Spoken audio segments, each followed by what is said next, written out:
Eshmama Yamamunya Chene Ifia the 7th day of the 3rd month in the year of our Lord.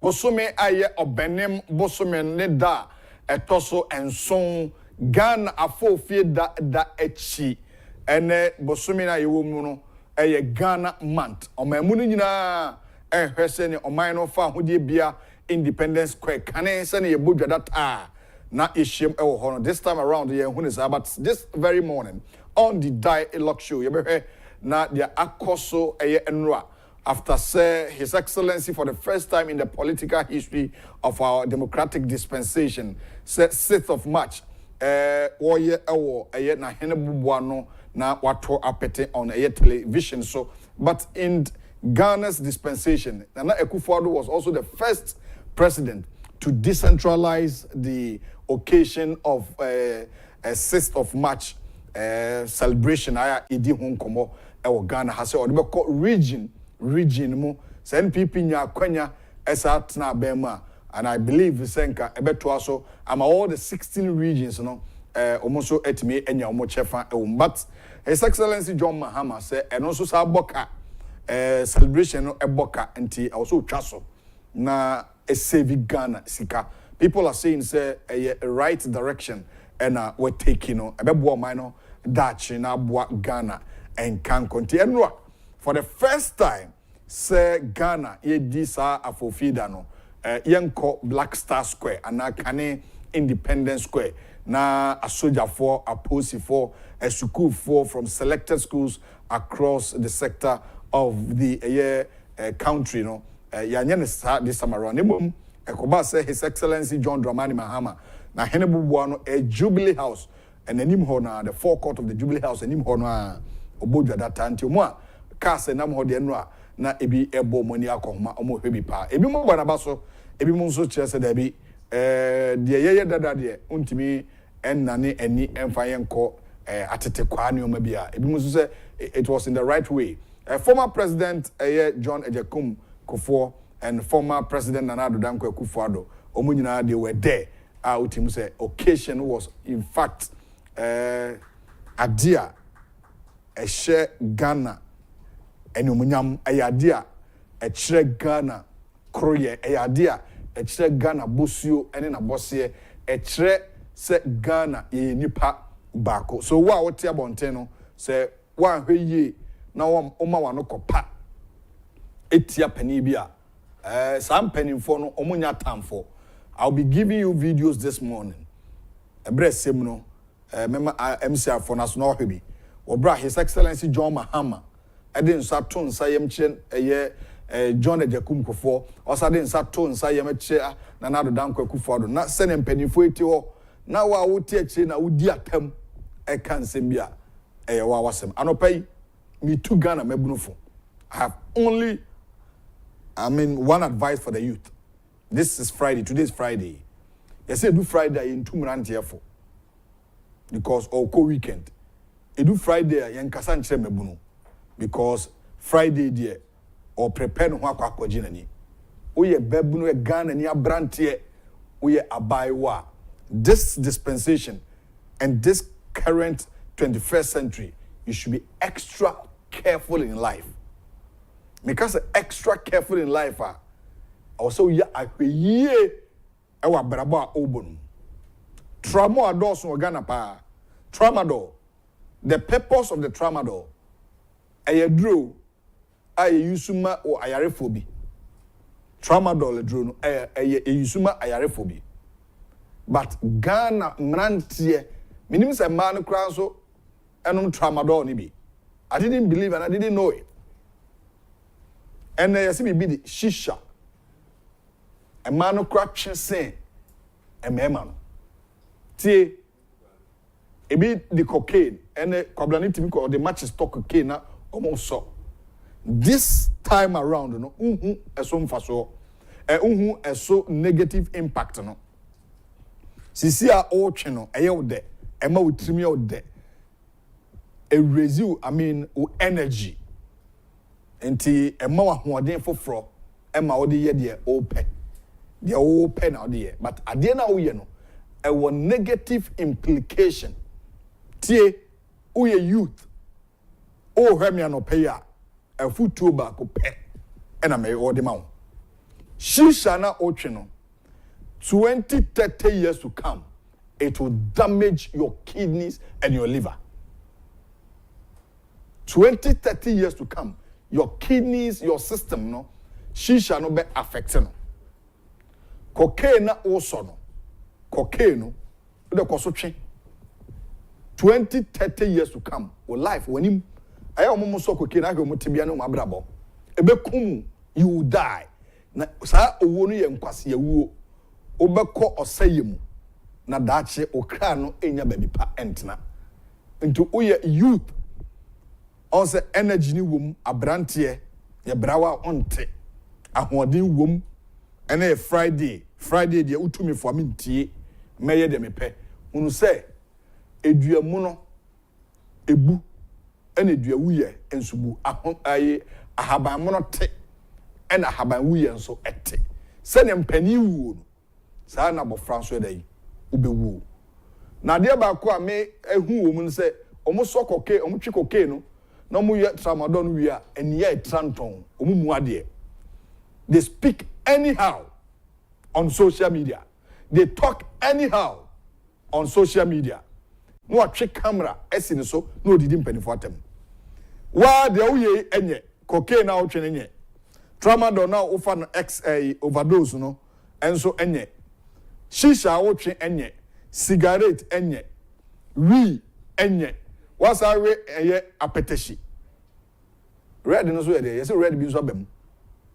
And also, uye sa ni omen nyina wie no asa kwedi dipani atem onkwa na no esoa na etie abrantie minu aba tie futuei na unya oba bia se on 2 TV the dialogue so pe tie na beboa wo secondary school ho na wo no yakọ obi pen university na wo no yeso yakọ university ni bi pen krata na ekura no yenya bi pen enti se etufo na wantia obekọ antiade to 20 any onwam na tikopo unpa etia spiritually umuade didi mpanifo atem pani anu obro yase pani oni hwekura no onum kankan a odi tumofrafo udi pani atem because wakonom nsabro watwe cocaine ama wani so ayehye wahyehe wi ebi kura de sia wi no ebi yase bibi di wi tofe yase minim na me hu bi do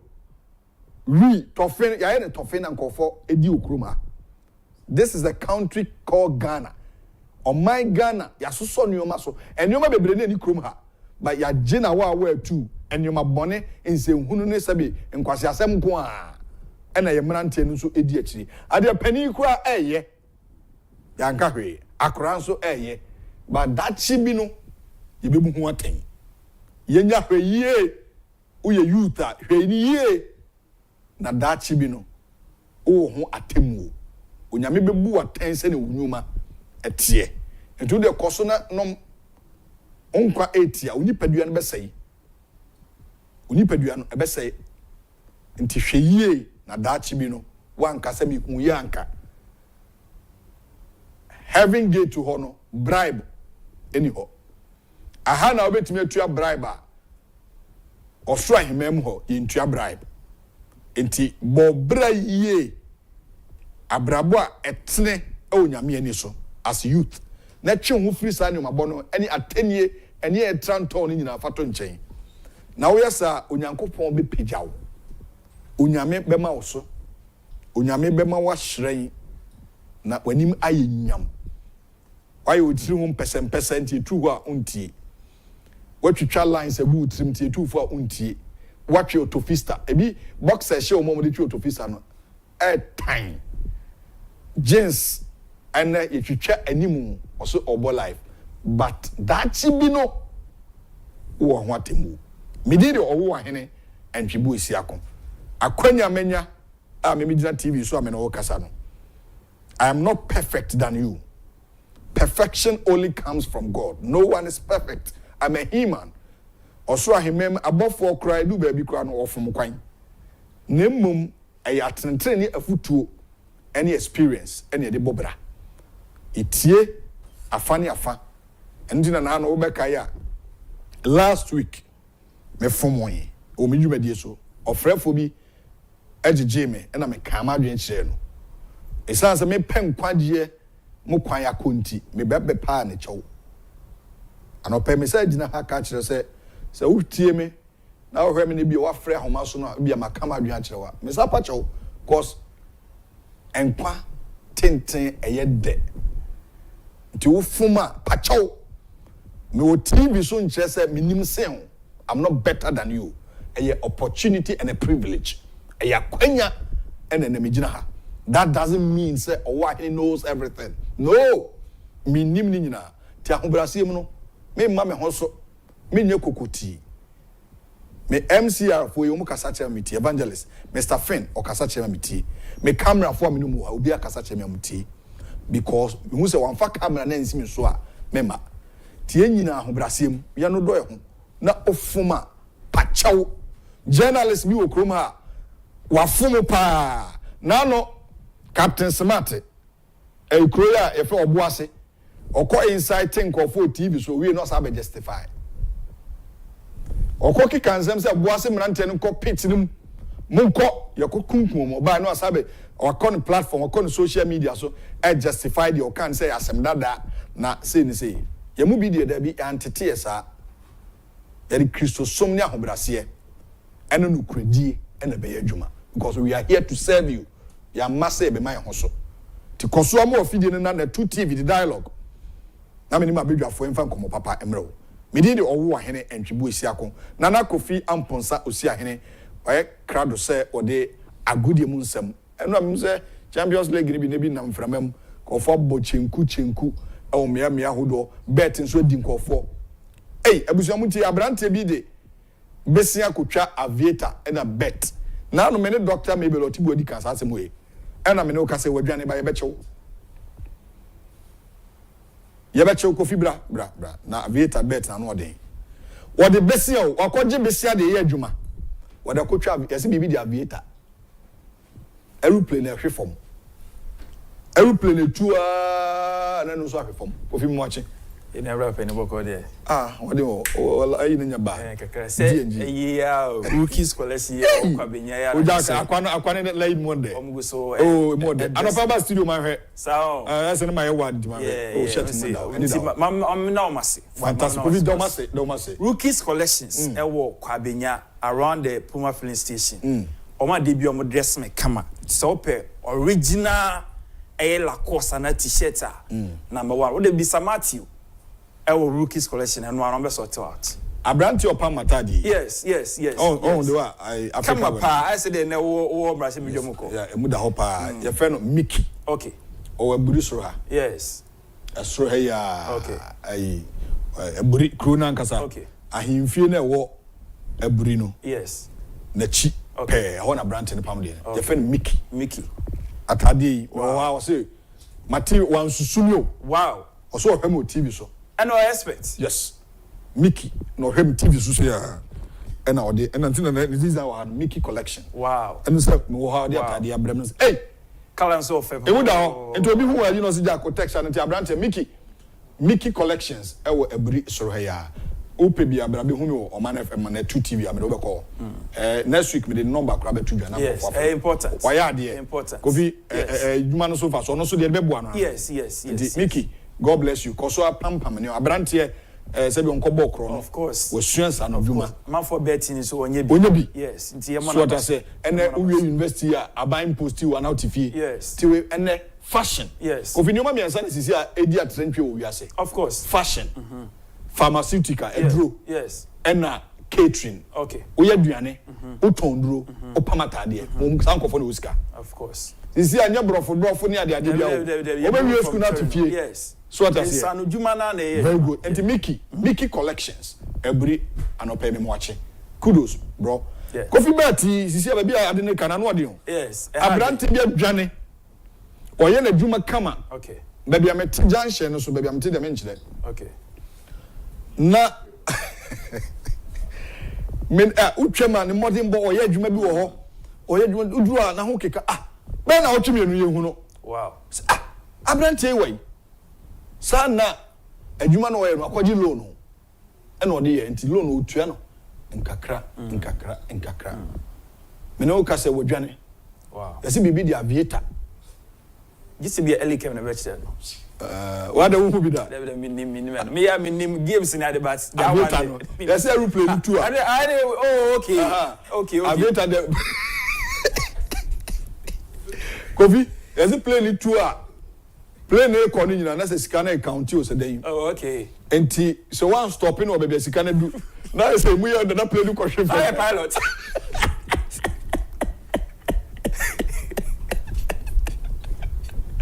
plane ko for basically that. Wow. And this is serious. Sika be almost 450 million. 45,000.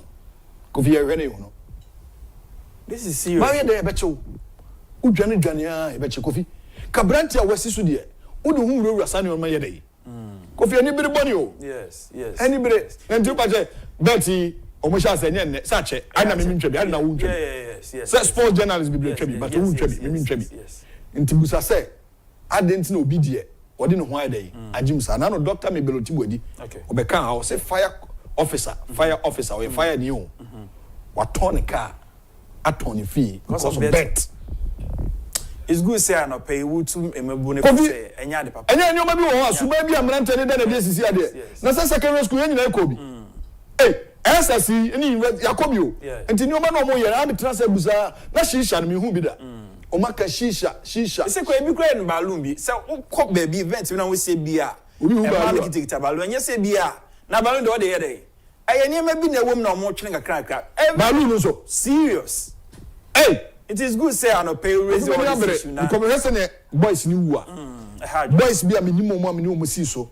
Ti ha na me trust am say enti say nyame anya madom na memfiri mu nka me so mawu o. Because insane wi ne shisha ne sane o no as life. Now they ba quite dangerous. We say, onom we, ochi cocaine, ochi shisha. Ebony ba kudi kai. We outside the penny at. Nti onkwa eso tiane et. Yesere mebunu no. Mrantie no. Omunya botre.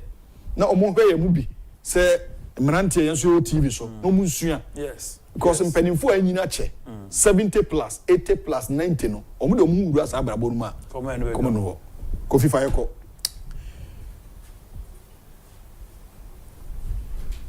Right.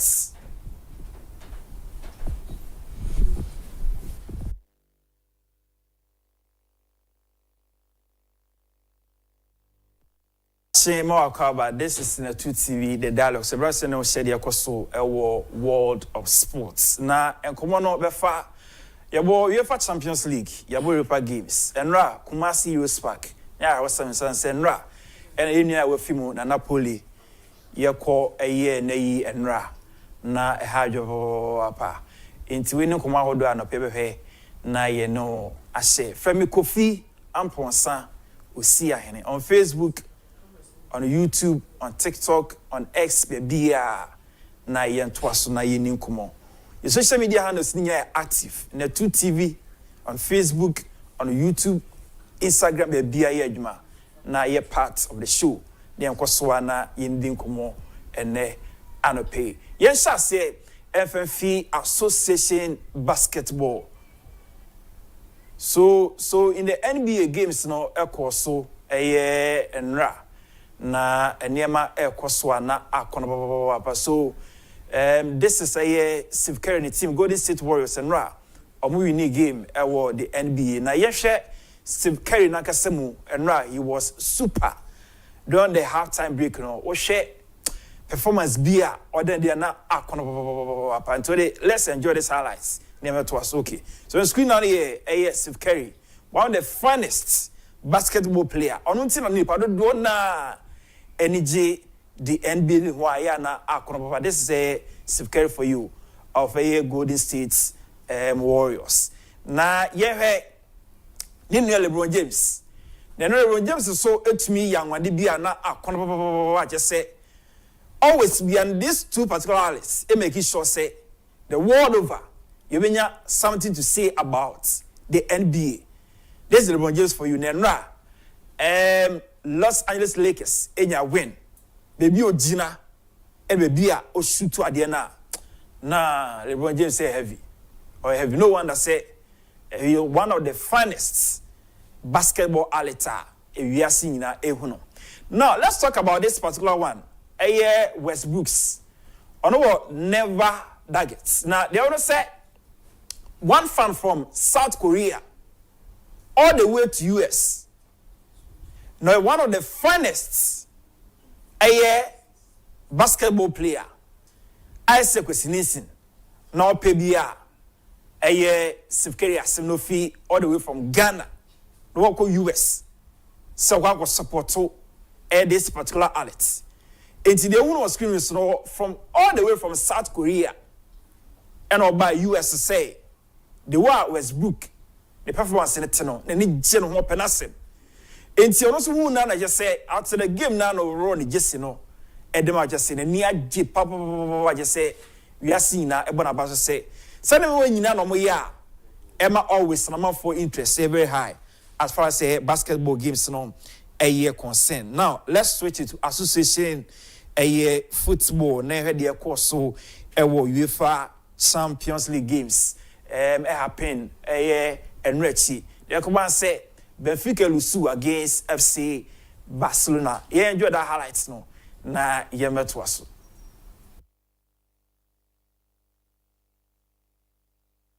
Et de Yamal, Robert Lewandowski, déjà auteur de 34 buts cette saison. Attention, un jeu de frappe et un Tarkoglou tout de suite en situation. Ça avait été un festin. Ballon pour Rafinha qui va les percuter. Rafinha à l'entrée de la surface de réparation. Rafinha qui va retrouver Planac. Oh, quelle frappe, ça passe à côté. Frankie de Jong et Dani Olmo à la finition. Talentueux certes, mais il aurait pu en faire l'économie. De Jong avec Pedri. La petite passe pour aller chercher à l'opposé. Rafinha qui va centrer. Dani Olmo. Le but derrière, non. Une fois, deux fois. Quel sortage. C'était Lewandowski. Yamal ensuite. Et Troubine qui récupère un ballon brûlant dans ses 6 mètres. Ouais, le centre fort de Rafinha, je crois que c'est Dani Olmo. Lewandowski malin avec son corps, mais battu dans le duel. Les expérimentés par Otamendi. Ballon récupéré par Pavlidis. Il va y aller tout seul. Pavlidis, quel retour de Koubarsi. Il va sortir le ballon. Alors, faute ou pas? Allez, le carton est rouge pour annuler une action de but. Lewandowski, on revoit ça avec vous. Pavlidis qui prend la position. Koubarsi qui revient. Elle a d'être un petit peu en retard et à faute. Keshke. Allez, Keshke, concentré, voir le but. Chercher l'équilibre d'abord. Chercher le petit trou. Keshke, c'est parti. L'arrêt impeccable de Wojciech Szczesny.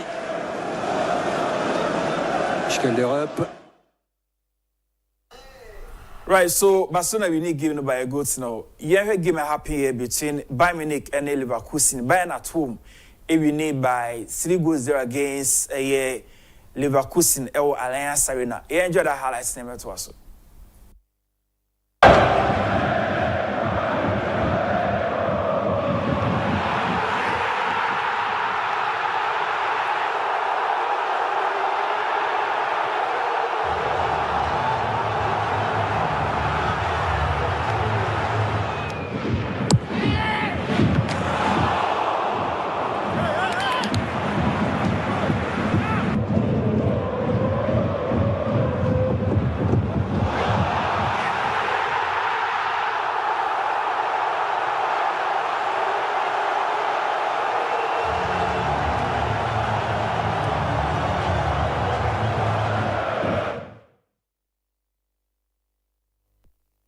Enya win over Leverkusen by 3-0. Oko England CA Yekasaya in the EPL.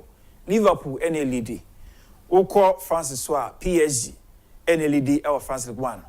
2 teams in the share here. Liverpool echo all the way to France. Echo win the game now by a good no. You enjoy the highlights number to us. Clash between French Ligue 1 leaders Paris Saint-Germain and the English Premier League leaders Liverpool FC. And it was a dominant display from the home side, who racked up 12 shots to 1 in the first half. Liverpool's Brazilian goalkeeper Alisson was kept busy throughout the night on his way to 9 saves before being awarded the Player of the Match award. Kvaratskhelia was everywhere for Paris Saint-Germain, but he wasn't the only one to be denied time and time again by Alisson. The Georgian with 5 shots. Ousmane Dembele looking to add to his 18 goals in 14 matches since the turn of the year as well. And Desiree Doué, the substitute, drawing the best save of the contest with just 10 minutes left to play. Somehow, despite their 27 shots at goal, Paris Saint-Germain unable to get the crucial goal, and not for the first time this season. They were made to pay. Liverpool substitutes Darwin Núñez and Harvey Elliott combining for Liverpool's only shot on target of the match. 3 minutes from time to give Liverpool. Right, so PSG enya 27 shots on target. Moment to manage about cry. Liverpool nya only one. Don't share that goal, no. So that's football for you. Let's talk about Europa. And now Fenerbahce at home, Elusu still one against Rangers. Then also Manchester United and now 1-1 against Real Sociedad. And see these are games so Europa. Yemre fie. And now Heroes Park. Yeah, was some sunset. And Napoli no baso and ra Kumasi. Na nipa dompa ba no chese ampa. He was a lawyer person for giving a concern. So this is Ket years of Krakow President Ma Ghana Football Association and Ra. On the Thai Eskunina no was there. Nana Chine Tono. Nana Poli Manini Nea was sempa chese and Ra. Na chese wasem. Inti Nimana Home School. This is Kotoko, technical team coach, Prosper Ogun. And I'm who was screen. So also the entire technical team no. Almost so eba and Ra. Kotoko players in the almost no beer, making sure say you made in a was or you're part of it. Now, you enjoy this video, mra. Na yametos.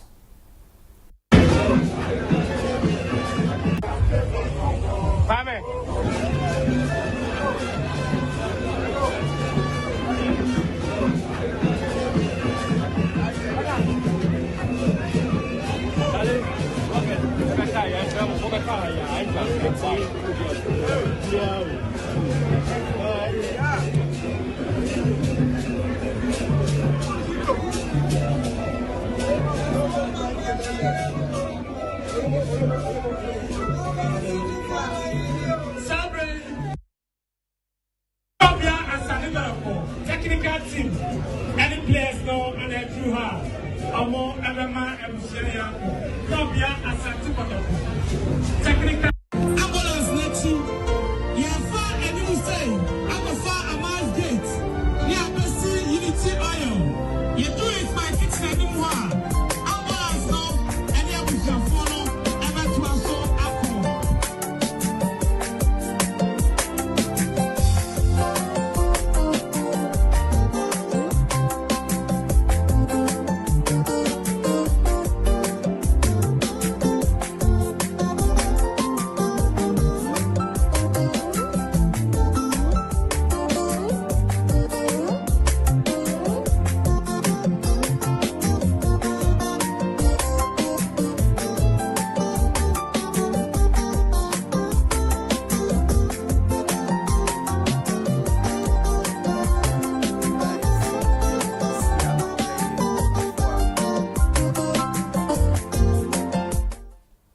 Right, the one is the Siani Yokuna for bar, Nukunu Akababi, in Tinea was Sempa and Rao Kumase.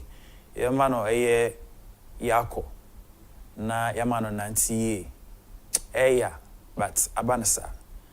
GPO games no, once a year and a year and a day, ever twas Ghana Premier League games, ever twas weekend. So, Echina, University of Ghana campus, because in this team has to folk. Against Young Apostles. Then Kotoko versus Lagos Cities. Karela up against Baseke Holy Stars. Mediama versus Bichim United. Google Stars versus Nations FC. Vision Heart of Lions. Bekum Chelsea. Accra Lions. Dreams FC. Edena Stars. Then Instrateman. SB faces Samates on Monday. Into winning games for match day 23. Ghana Premier League. So, Enra. Ghana na is celebrity your 68th anniversary. Na Bayern Munich team no German Bundesliga clubs no. When we say a former place in be abobo hopa or Germany in Tenra, they decided to say be part of a year Ghana, year 68th anniversary no. It's that is a year 20 year boy. Current coach and a work aseo pay no what you say Unauthorized and now who knows screen so then also KP Boateng and so na yenti Kudus Mohammed and Ra or to Yankra all the way from a Western. Abrana Ghana is celebrating your 68th anniversary no yenti a player Kudus Mohammed. They are not all everyone, Mohammed Kudus here. Happy Independence Day to everyone back home. Thank you for the support. Everyone, Mohammed Kudus here. Happy Independence Day to everyone back home. Thank you for the support. Mohammed, there no. Eduardo be week. Ghana a big game against Chad. We know a Walker qualifier. And then yes, celebrating your 68th anniversary no. One of the finest dancers in Ghana. As far as Emmanuel concerned, a star girl. Nenra or Paradino squad nina Amashe Blasters Gisino. Let's enjoy this particular video. Na fancy.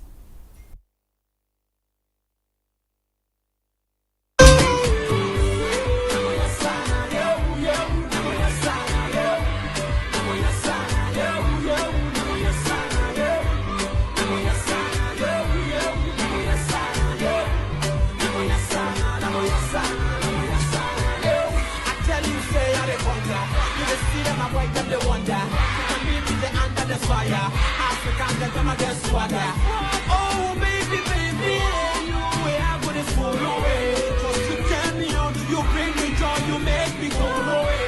Africa get the beat, let me see sexy like cheese. Put your back on, put your back on, put your back on, put your back on.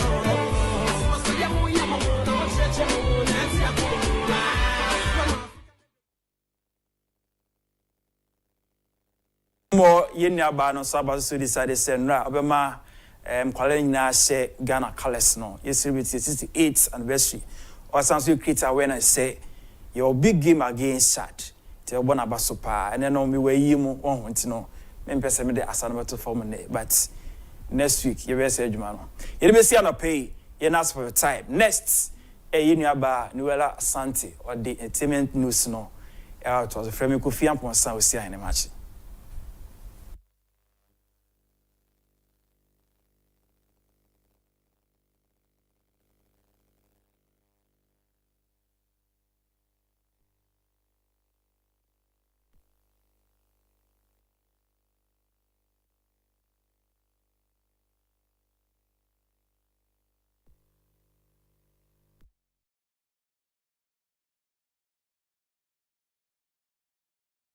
Right, Yabeda Nana Kofi Amponsa Osia Hene as for such a wonderful sports update. Or the Abre Ghana against Chad. Yanshe Chad, the Dianes Ghana Blasters. I will say dissolve Obia na Yekope a year Busua drafts for Ebebobo Edema or mine because Chad the World Cup with a Blasters and qualifier. A baby and for the Mubefana here. Omasobeshi players said Omoje fans in our South fans in our own view. Now, when you said no. Ghana Funti Enra 6 match no. Fa had the mebo man penny drum Mahama Basho. Otai Okodua. We're in America. Last 2 years, 6 match I acquire voter region. That was the 66th anniversary. 67th was Akufo-addo. 66th was a voter region. Krobes who gonna voter no. Mekai. At that clue, you had 30 million Ghana cedis. And a choir's anniversary. Ghana Funti, 130 billion. Because a nationwide,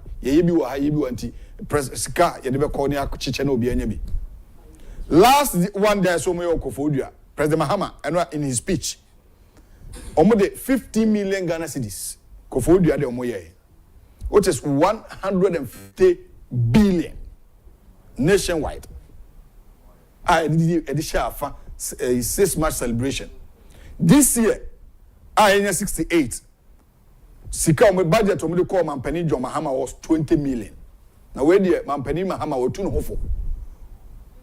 One way to know for so the budget in about 20 million, which is 200 billion. Or say that be. Maminyo Jubilee House where you say sika ntra man. Where die ota okodua we in America. Or say bomb Mampani abaso. Because 200 billion, and which are my woman. Near the Comanche says of March now within some few hours there. In fact, Kabeya Reho. It's time for a entertainment news. Noel Sante or Crowd or the NGA Cassie to us on the dialogue show.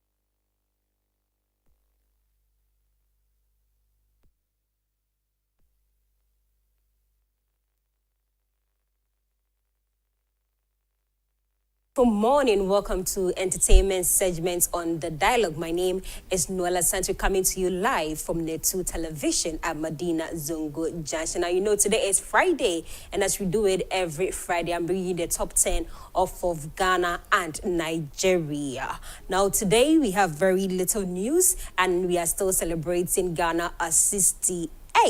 I know I'm not wearing African print today, but this is black, so I'm representing Black Stars or the Black Star, or I'm a Black Princess, so we are going to take it like that. My name is Noella Santon. As I said, we are going straight into the news today. And we have, yesterday was our 68th anniversary. Yesterday was 6th birthday. And as you know, the face or the flag and the face is one of the biggest trends on Twitter, on Instagram, and all social media platforms. And I must say, Ghana girls are very beautiful. If you saw the trends last night and yesterday all together, you can see that we have some very beautiful Ghanaians with some very beautiful and unique names. I saw I was awed, to say the least. It was so beautiful to see that we had trending on the list, trending on the Twitter list was the flag, the face, which is number 1. We had Ghana at 68 trending as well. We have ODN Day. You see, somebody will post the flag and their face,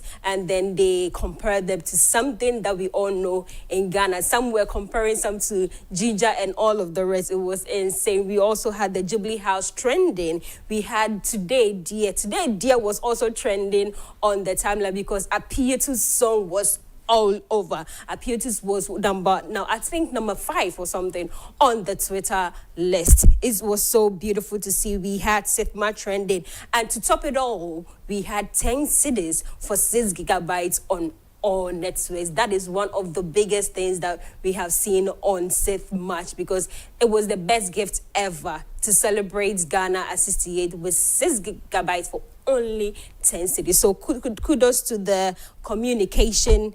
Is it the Ministry of Communication? I'm sure. Ministry of Communication for this feature. It was so beautiful to see. So thank them so much. Now, without further ado, let's go quickly. We are going to go to the top 10 in Nigeria and Ghana. You know, Nigeria is doing so well, and Ghana is also doing well with the music. Nigerians are topping us in a way, though, but Ghana, we are still on our feet. So without further ado, let's start from Nigeria. So at number 10 in Nigeria, we have an update. Is it? Oh, I said an update. So this is an update. It's a new entry from Burna Boy. So that is Burna Boy with update at number 10. And at number 9, we have Venice. That is Faceless and Serotonin. This song is insane. It really has serotonin in the song. So you stream Venice by Faceless and Serotonin. Is one of the beautiful songs I've ever heard. And with the musical instruments, it's so beautiful. It's soothing. It's calm. So you want something to relax, listen to Venice by Faceless and Serotonin. At number 8, we have Mario Cards by Shay Vibes of his Children of Africa album. And number 7 is still Shay Vibes with Happy Song. Number 7, Shay Vibes. Shay Vibes is taking all the spots on the list. He has about 3 songs on the top 10. That is insane. That is beautiful, though. And at number 6, we have Pity This Boy by Odumodu Black and Victoni, one of the greatest Nigerian artists of all time. Victoni is one of my favorites. He's also so calm. His music is so soothing. At number 5, we have Ashake. Yes, the superstar. He's a global superstar now. There's nothing we can do about it. Ashake is way gone. So Ashake is at number 5 with Why Love. At number 4, we have It Is a Crime. My voice sucks, but yeah, that is Baby or Is It a Crime by Raymond. Now, this song is all over, making trends all over TikTok, Twitter, everywhere. Everybody is hopping on this song. Everybody is using it for their streams, whatever that they want to do. And number 3, we have Shaolin by Shay Vibes. Again, as I told you, he's taking over the chart list with Shaolin. At number 2, this song, Lahore, is at number 2. Lahore is by Charlie Poppy. Hey, Lahore, that song is beautiful. It's addicting. So you can stream Lahore on all music streaming platforms, on Apple, Spotify, Apple Music, Boomplay, wherever. Lahore is addicting. Charlie Poppy, Charlie Poppy has those vibes. He has, over the years, provided us with some addicting songs, and his albums are insane. You cannot skip a song. It is different from the traditional music that they make. It's different from Afro beats, but it's sure is addicting. So I was listening to this song all day yesterday. So go stream Lahore by Charlie Poppy. And at number 1, rising all the way from number 5 last week, is Arike by Kunmi. It's insane, but that song hits. It hits so hard. So stream Arike by Kunmi. So that's that for Nigeria. Let's come back home. Since we are celebrating our 68th independence, let's come back home. It's so disappointing to see, though, because we have Nigerian songs taking almost half of our top list whilst we are celebrating our 68th anniversary. I was hoping to see, Ghana, we know our freedom on it, but no, unfortunately. And even Made in Ghana did not make it. We didn't stream Made in Ghana that much, so I'm a little bit disappointed. But at number 10 in Ghana, we have Favor by Lawrence Oyo. Favor by Lawrence Oyo is at number 10 in Ghana. That is a Nigerian. At number 9, we have Reggie O'Kenneth and Slim Kid with Sammy. That is with City Boy as well.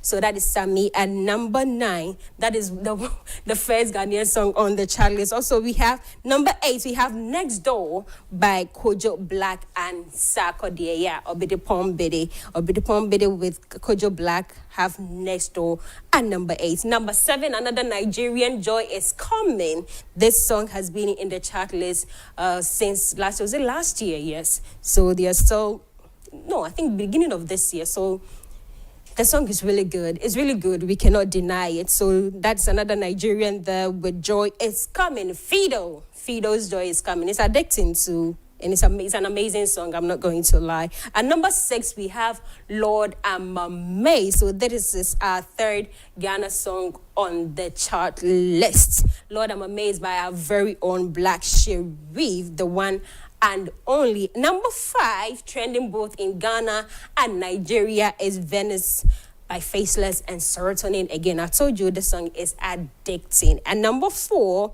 we still have Baby, that is It a Crime, both in Nigeria and in Ghana as well, by Rayma. Number 3, we have Kojo Black again with Kelvin Boy, and this time it is XLO.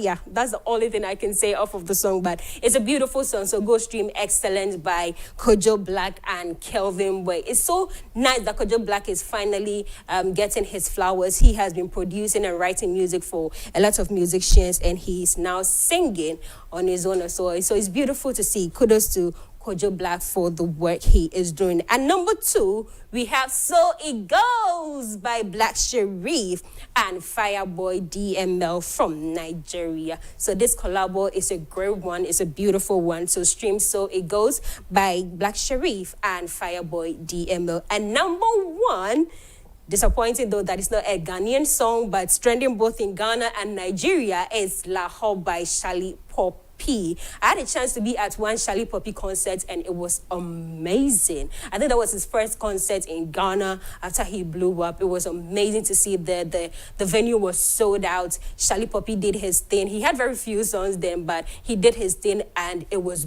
beautiful.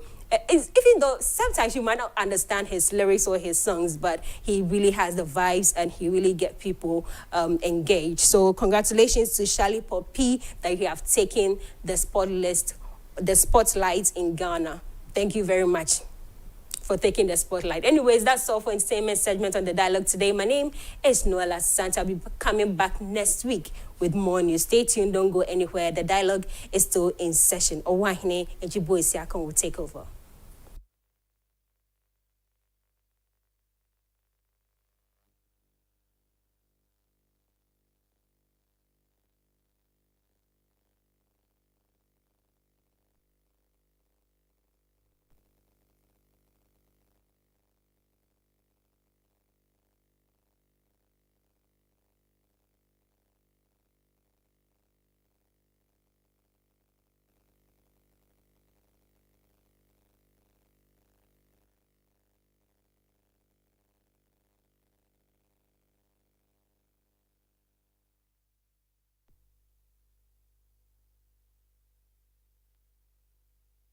That was the entertainment news from our beautiful sister Noella Sante, who share the corridor of entertainment industry.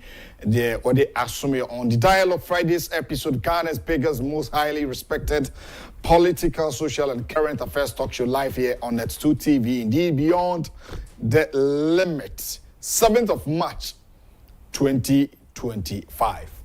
Ghana for Busa questions, but Ghanaians cannot be on Net2 TV this morning. So I am representing Ghanaians. The question people are asking, and they say, although His Excellency the President say he wants to cut cost, so I add here, but Ghanaians are also asking, you say, so the 20 million budget and a buy, and was said there be a cabin, Sika said, and also move on to because we go to last two previous the course at the clue or say 30 million Ghana cedis, which is over 130 billion old cedis normally, and also the course of akufo-addo and also 15 million, which is 150 billion old cedis. And the way I was say at the 20 million budget and a buy, I was so a cut cost and the a Kana bought 200 billion onion. Sika say, His Excellency, Your Excellency, the President of the Republic, respectfully, with humility, Wadaruma, and a Kasa and a boy, and also can do to drink Kababu. Kali Tuja, Kababu, was so a cut cost of 95%. It was no code to in percentage. Name the real figure, not yet, 120. Hey, Ghana. Ghana. Ya komachi kikiri ka 20 million. Enanka ekom, which is 200 billion. Old city. And he said, ya nyene sadia. Ya nyene sadia. Ene sika say. And for nyini bina oren. Sika say. Ene kom, Your Excellency. Respectfully, sika say. Justice Yentino, Udom Embassy Tino. Let's listen to the President of the Republic, John Mahama. Intia Smokai. Address. Thank you. Kindly be seated. Thank you. Your Excellency, the Vice President of the Republic of Ghana, Professor Jane Nana Opoku-Agyeman, the Right Honorable Speaker of Parliament, Your Ladyship, the Chief Justice, Your Excellency, Chairman of the Council of State and members of the Council of State, Your Excellency, President John Agyapong, former President of the Republic of Ghana, Your Excellency, President Nana Addo Akufo-Addo, former President of the Republic of Ghana, and our special guest, Your Excellency, President Jakaya Kikwete, former President of the United Republic of Tanzania, ministers of state, honorable members of parliament, Nime, Name, our traditional rulers, religious leaders, our service chiefs, our troops, school children, distinguished guests, ladies and gentlemen, friends of the media, and good people of Ghana. I wish you all a happy independence anniversary. 10 years ago, during the 58th independence anniversary, we implemented reforms to the annual Independence Day parade. This reform eased the burden of thousands of school children who march, sparing them from hours of standing in the scorching sun. They formed up on the parade ground only when it was time for their march past and presidential acknowledgement. A few years ago, the previous administration also implemented reforms, deciding to rotate the hosting of Independence Day celebrations among the regions of our country. This initiative was intended to bring the celebration closer to all our people. Unfortunately, this year we are constrained not only to interrupt the celebrations rotation amongst the regions, but also to hold it on a scaled-down version here at the forecourt of the presidency instead of the traditional Black Star Square. This is necessary considering the economic crisis our nation is currently experiencing. Large-scale celebrations often come with significant logistical, security, and infrastructure costs, which strain the national budget. By reducing the scale of the event, we wish to demonstrate a commitment to fiscal responsibility and the efficient use of our limited resources. Fiscal prudence has become imperative for navigating the severe economic crisis that has recently confronted our country. The state spent 15 million Ghana cedis on last year's celebration in Koforidua and spent 13.7 million cedis on the previous year's celebration in Ho, in the Volta region. This year, we received estimates of at least 20 million Ghana cedis for holding the event at the Independence Square on the same scale as the previous years. In a year when we are calling on all to sacrifice, including workers who have graciously accepted a base pay adjustment far below the rate of inflation, it is unconscionable to spend that kind of money on a few hours of celebration. Today's event would save us 95%. I was for Tio. Asemina mampani kano, a fabi menene adwin, a fabi so menene adwin. Ti. Independence Square hono, premises hono, ana environment hono, say Ghana dia. Blaster Square say, oh my Ghana dia, ana. A honina ye Ghana dia, nkonya na honina ye Ghana dia. And you say, Sika idea celebration, I almost spend it on logistics and security. Security for the corner, in Chumka security bay. Honest mentia say kakra, I want to maso. And over the period, over the years, obedi mampani ba ko oko no. Nana akufo-addo so ba nti anniversary bia sika e spend no. Na bia e tena se bodwa no. Mike na mo fa ho no mame. Just ayi pictures no, I know that to so mame. Red carpet no, Ghana ye ni bi. Red carpet no mo dey form ye ni bi. The idea decoration o mine ni bi. Nti eno no mo ko rent na ti say the other self for mo yi. Idea that say ho no. On my Ghana, a whole country of 31 million. Ye ni bi. Ye quarantine. And then the day I call independence square, the canopy no mabo ho ni na canopy. Mabo ho no canopy no o toba o boba kwa say. Tisika over the years may free tete. For since the Fourth Republic, may shall say free Papa Jiho. 1992. DBC and there 6 March be a call Independence Square no. A kaya bo ho no. Ibusa say logistics akadie microphone na mampani kasemo no. Enya Ghana o man ni bia na. Don't a country individual square to me to be microphone ni. Ene a podium no gina ni ade no gina ni no. Ghana ni bi. Ye ni sa ne o man bia ntie current ana se timi di sika atwitwi di wura Independence Day celebration keke. Okay, mampani wa ya ade oko two figures. Osiko for the ade was 15 million Ghana cedis, which is old cedis. Maybe they call old no what you say 150 billion. And I will say adekulu anbu wanka adekulu koka hu adekulu no moye no voter region and we are 13 million Ghana cedis, which is 130 billion. And I will dear no away budget omede buy senke yemfanye 20 million, which is 200 billion. O say one fanye. And he say now the papa. And I figure on Zanka next 6 months na be kutiana. So what timenya last previous anniversary there. Yeah, anymore. Ghanaians are asking questions. And you say much now. Economically, a boy be the phone so. Omo moto ade no. Cause omo moto yi kosu adi me kohyemi. Kwablani timi mene kosu be du osen pampa sere de. Ojina ho. Ojina fa ko anemu ho a na kosu me kohyem no age no amene otimi to 10 but anyo did the bonnet and yet mom where tamunyai or so boku suya pisi no me menen sa nti mom ton ko suya esu se man pani dwoma hama enti ebedu ba bi o he man pani bi be ba obeka say Independence Day no obedi one na yere bedi odam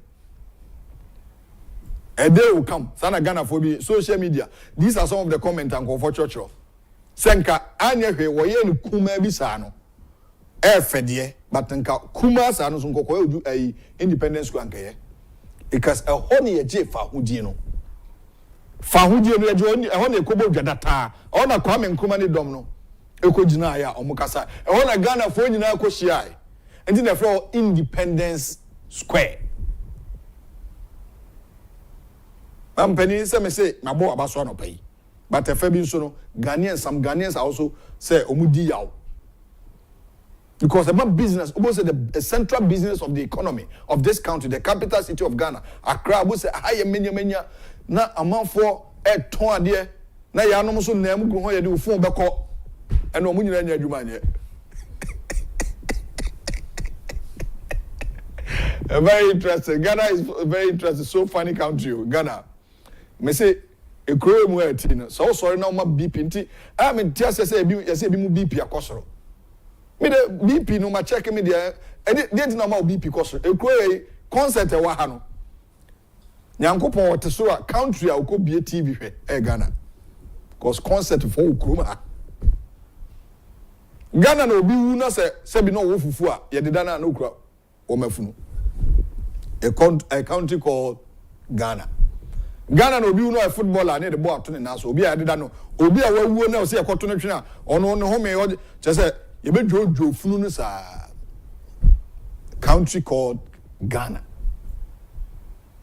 Enti sa anniversary na ekoso no 6 March anniversary sa sika akomuni enti we no Ghana America unya we from 1992 be nyina so mo the budget na babo ntine atibi 92 93 94 to kofo bai mampani dada kofo olmai anope mo ache sisi a mampani fo a wo ahomgiem sisi a omoda so tiase olmai wanyini Tiama mudidi ma MPP mudidi mampani NDC fo mudidi mampani mo ulma ono tina kunwam no wanyini o otwam 80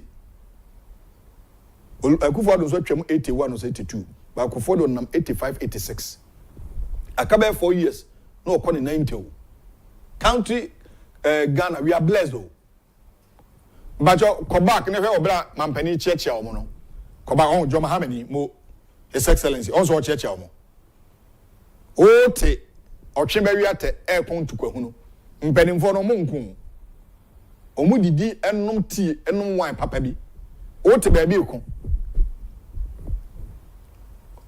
ote ba bi edidi pani atem omo na te ono na akufo-addo oluma so na ayisem na de obo awo akoye gagadu premani why guy or shine white, not the Ghana for the flag here, Dima Trench, or demonstrating the colors of Ghana, the black star. Penifona church, and John de Kumkufona to His Excellency, your Mama Wachana na Akufo-Addo. What a pungurugu yo te boko e kontokwa wote asu ho wote mpatademu empapademu eko wote atakwame daimu atakwame wote mantwa kodi gobe ene wote onyina gobe na kodi enso wote akire ekon didi mpanimfo atem empanimfo no amoko omo ho no omo nta omo ho. The youth of this country should wise up. Emaburu no abudi akire no monwene o munsuo nyansa o because empanimfo no omo didi omo watem sa o. His Excellency John Mahama ene echia na akufo-addo no na akufo-addo firi akunya so ani na anu ye Olmai John Agyapong kufo no di ka chia no ba ko ye omumienu ye MPP fo ono ye NDC na de ne ba ba mu eyire Lodina Mahama ene so edi echia ono so chia no wote echire ha otwe bawi ate edidi mpanimfo atem ekuntukwahu no ode koso di mpanimfo atem o ma bo mu bra wie na akufo-addo ono afi na obetwi Corolla na Toyota obo de bra wie ne ma ohia enka omo da ne ma ho nchire omo da John Agyapong kufo papa ne ma nhu omu kwa obefere omu na akufo-addo ma even President Mahama ne last born say the last born girl ne fen say Farida good. I had an appearance on social media. What a echire ha. O box aye 2. O your ba o pio to ye 4. O singlet ye miensa pe. U didi penny atem. Koso didi penny for atem. O de koso didi o matem. O ti echire ha didi penny. Me se o mo na echia no, o mo na echia no. O mo do mo ho. Sana MPs no so ti o no mo chia no ba ko kura do hwe a che so na akufo-addo gina ho che ya di nkoma wote ha edidi mpanimfo atem koso di mpanimfo atem menemo mpanimfo no so me ba mo so o man no babia adru no ene babia Ghana adru no mpanimfo ya mo chia mo yi obi aye na afa mo de kofo abaye bi Olmai ameni nyina ana akufo-addo abaye bi ameni nyina John Mahama wabaye bi ko esa babio se kapani de wabo bra wie asisi a His Excellency John Mahama de no pa wiase on pepe entinka oman no mabunu no o senka omu create nyuma ema mabunu nya biye mabunu nya djuma ne enye nchiachia enti wo hwe foni amede kire wono pai mpanimfo mo de nsa to nsa ye mo chiachia mo ho mo demonstrate say Ghana ye baako o account mu 2 million per dem bank account crown ni bi enso didi mpanimfo atem hwe ekutie bia nso nim ni wura atwi no me ka say na account 2 million per apem no say ya ebi kura de 0.00 na akufo-addo ene te ho no Joma ene echia na akufo-addo no ento wo ye youth na odidi sa mpanimfo ya tema wa wasema wa ujejirije se mpanimfo echia mo ho dia wa wasema sisi anu a waka kire se Akufo-addo de spend 15 million Ghana cedis ada crudie 13 enti we no so waka te course papa no so ka so de ka ho anya hwe your John Agyapong kufo 80 plus we are blessed as a country na Akufo-addo 80 plus sisi amampanimfo aka o moti ase sampanimfo mienu anambwa Olmai ena na Akufo-addo Jerry John Rawlings de okọ ena ameme pa asomdwe fai ni kwaja atamo sosoko ti omumienu ena sisi aka nti o se de ani die ma omu mampani Mahama wie kwotena kire a ese e former president miensa a ombetra kire Your Excellency the Queen of the Dialogue ano ha no di na konwa enkwache onko ba bia emwache ye nua na bibia fine adom ne hu mo bronti me wo ho experience ka ho ene nam ho The experience no the other come you say na the but o material na efe pa o sir yeah very nice yeah we say Nigeria senator bia na some me nyani paketo sa abrante bi e fe no Mickey Mickey collection what's what in the design about MC no Mickey collection oh we buri so ha material na nkasa ye kama enyem na me to enzo ono na pamoe no de bre be say me o we buri on take measurement ka je so on pem bi mo akonta why say yeah bi go for catex I don't know so ono no nsi na be fata no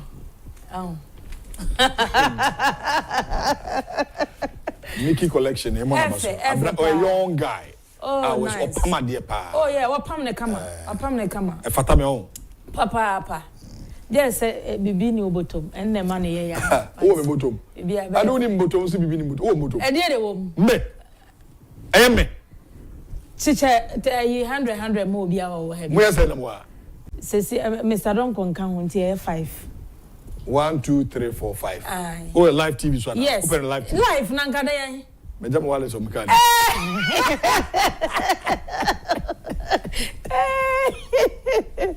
hey that's a wallet ni me ho ade she say me ho microphone him ayi mo wallet ni me ho ayo come here show say 100 ai ene da bay ene efiada next week Friday me yes I show no oh me ayo next week me mate now what to say me ho ye pa no holiday no na ana me wo fie anko bia David ban si ba biala ene say na obe wo fu bia na me ene de as usual send ye be kwa na light me na me wa be kwa mi sha nti ye wotum kakom David me de momoni ankasa super echine super na me de tum super eku ene amane no a wo pa didin no na ka say wo anga say wo pa fine amane bi wo anga say bi wo anga say nim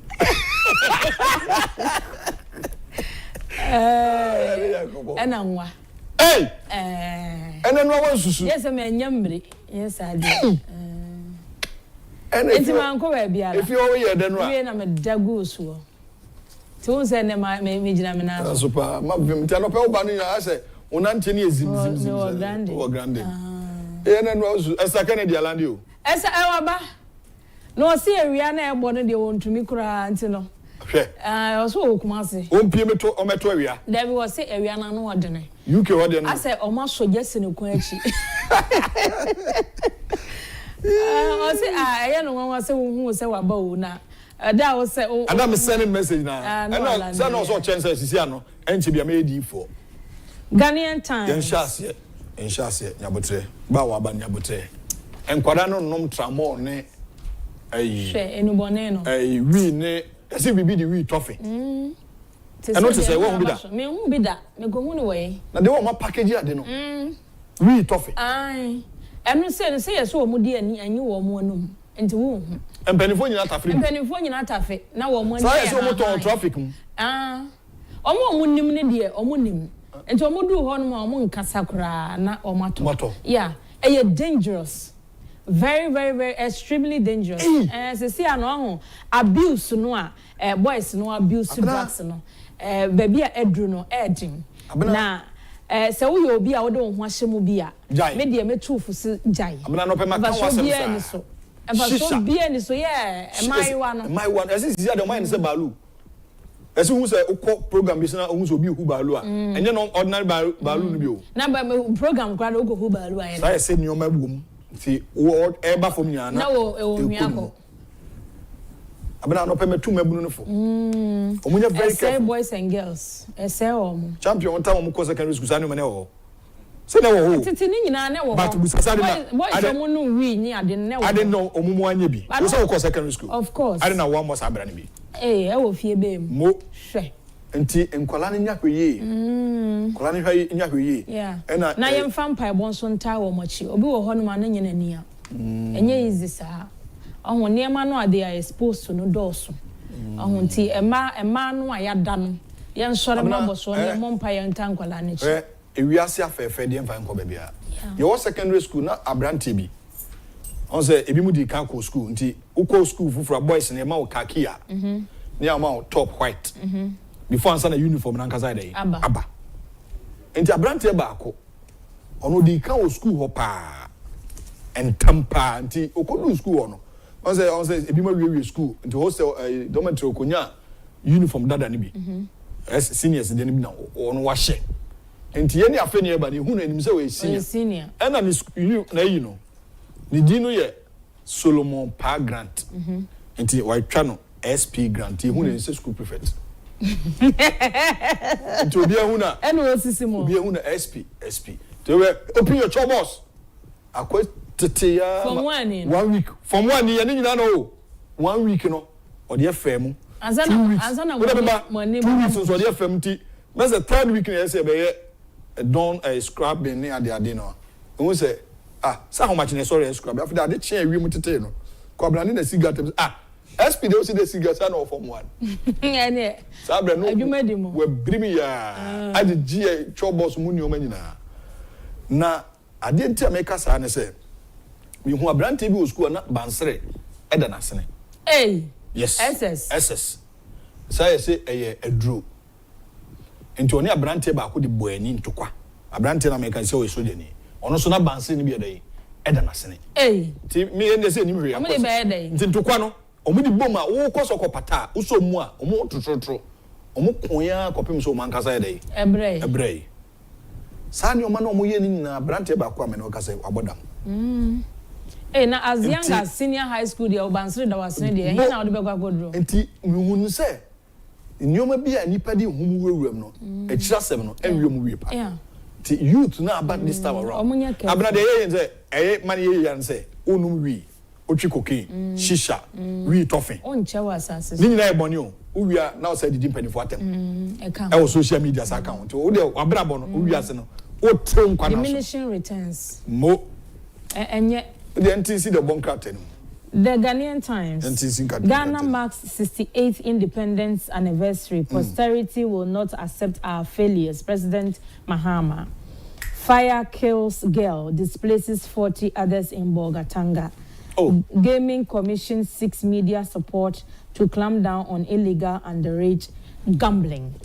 Enra 68th independence anniversary no course so e watan kesim said e abampani for bo ho amane no a ceremony no any 2 hours any ewie mampani ni speech no nya sure say 15 minutes any ewie asrafo kakra bi be bonds la school for be display tema secondary school for be to nyom eno ano ne Agyapong na mampani no che se in fact enchirima se amampani fo a abedi o mai sukro no wo mo failure enchirima emfa nche wo mo nti obia ma eno ena ne tim na onfa enye adwuma emmoa oman no yaso ukọbọ ganso so a abayiwa bi ena ejahihie kono yi na nipa a wo sese omunyi baabi tie nso so eye makomako aduasa asemo na ofankonsa wo mu road no akosi sai omayewi omusi sese de kwan no aye no contractor ni nya hu bibi kakra ma o manfo na no na chiche ntwi kan so on the weekend bi abom so onamo weekend bi akobom so en wo se wom se o mo ye kwan no mo nwie but baby a o manfo ni commute ni de nko mo nya so ye kakra ma wo mo de bia na o mo nam gbogbogbogbogbogbogbogbo so nya fine eno na Minister of Roads and Highways wa ko ho no ma wo se opa contractor na chew se onye hu bibi kakra emfa ema omanfo no Ghanaian Times for nso say a free March 17th omo atum 8 Ghana cedis enti Independence Day no over back page omo say 68th independence anniversary characterized by low key celebrations enti me aya hodo de course wo on Ghanaian Times dey back page asante mantam nkura de o ma anya we mo dwala pa bibia nkoso minister no dey clean up exercise me say woman bi we but ebi mo so ko ho blast out independence square amuko say ebi mo ho mo nte say enya no tumkobo akwa bi amehwe ni interview ba stress woman bi so amehwe na o so no to kosua ne meko o say du ba bi a ne otimi ko basa ya ntwade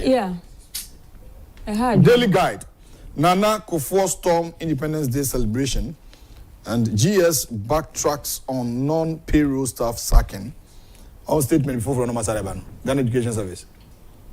Termination. I've heard almost say yes, almost say one person will reinstating cophobia. No more requested, ultimately provide this annual man there. You'll be reinstated. Odumase fire explosion kills 3. And yes, also no Oluma akufo-addo. And they no share on the Ghana ascension. Oluma why fresh? Hey, so is your pressure be an answer? Most of all no abe na the area ko. Is your boy akufo-addo dia free SHS? Me de in fact the pem infantine girls. Statement ya trauma awofo no. The better was anako. I am not surprised. The Chronicle, Afenyo Markin fights for dismissed Ghanaian workers. Gold Board is a very serious error in judgment. Mohammed's lean government claim is a hoax. Abu Jinapo says he has appointed 100 ministers. On say Abayane say omo the lean government neighbor. Or why lean government is ministers in Kwao. Lean government is not only about ministers. Lean government is a lean government on a whole. And you say, obey ministers kakrebi. Now I presidential staffers or Chimuni. Na portfolio no Madam Rex Oman idea. Yes, one never blaster experience. So. And where they? My name blaster football for you. There be. Blaster experience, need to say year of return. Any beyond the return, Nesani Mana. As Africa diaspora. Now say you are point to be for diaspora. And see, also better. Ye job for the boys. And no, Abu Jinapo cancer. Okay, cancer. Any penny in a sea near. Any part abaya you or more na bemu no more broha. And Chilean government in a way. Oh. You were more Honorable Afenyo Markin said at Abraka. To me, you will be at the Abraya Fanajumem legitimately. And also so our chronicle. Wadama. Yo. No, I was a teacher for me soon on social media. Almost. 68th Independence Anniversary. President unveils vision for self-reliance. And have a public loud cost cutting on Independence Day. But the main amount in Obamayo.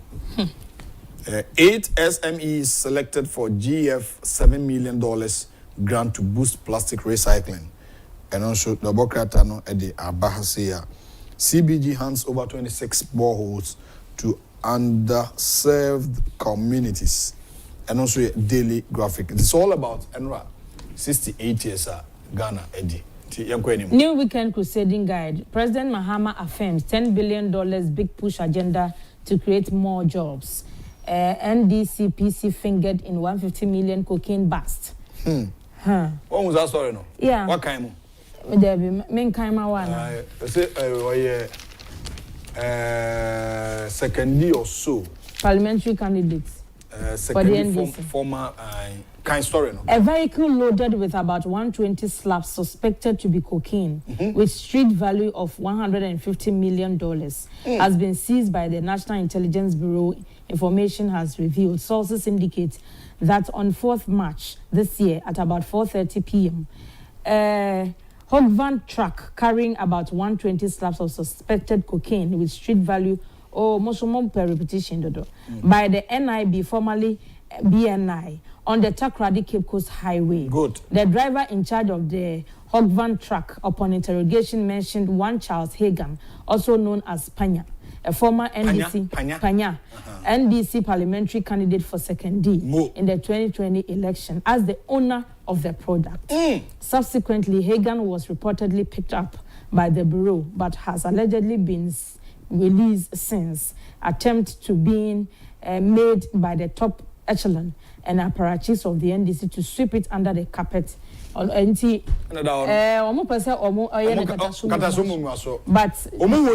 we can Crusading guys, stay tuned. NDC former parliamentary candidate and Grandma Bonten. Yes, no. NDC parliamentary candidate former What are the anybody? Cocaine. Cocaine. About $150 million.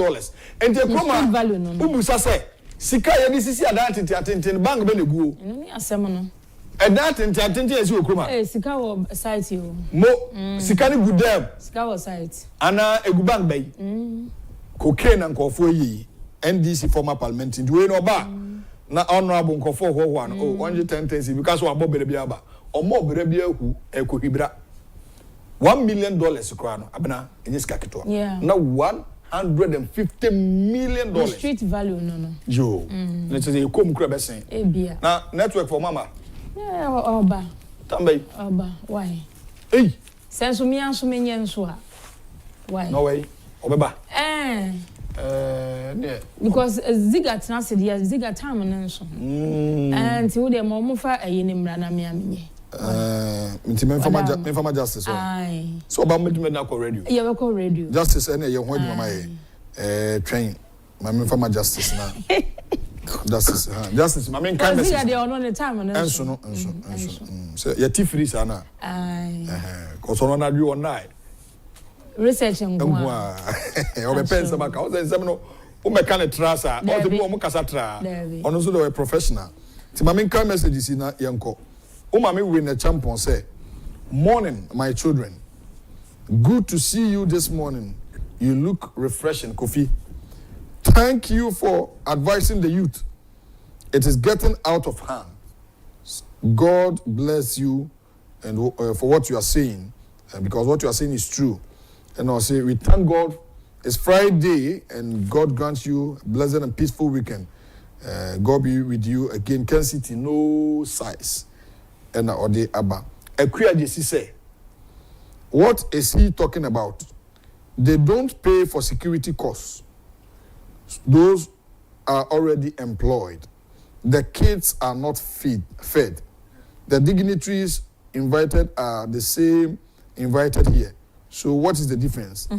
His will be more. Osere. Evans Boateng says, good morning and have a lovely day. And this has nothing special for Ghanaians. Because Ose, Kofodio had 15 million, which is 150 billion OCDs. And at the Cludians were 13 million. What the work cost? At the budget of 20 million, which is 2 billion. And to work cost, send our spending.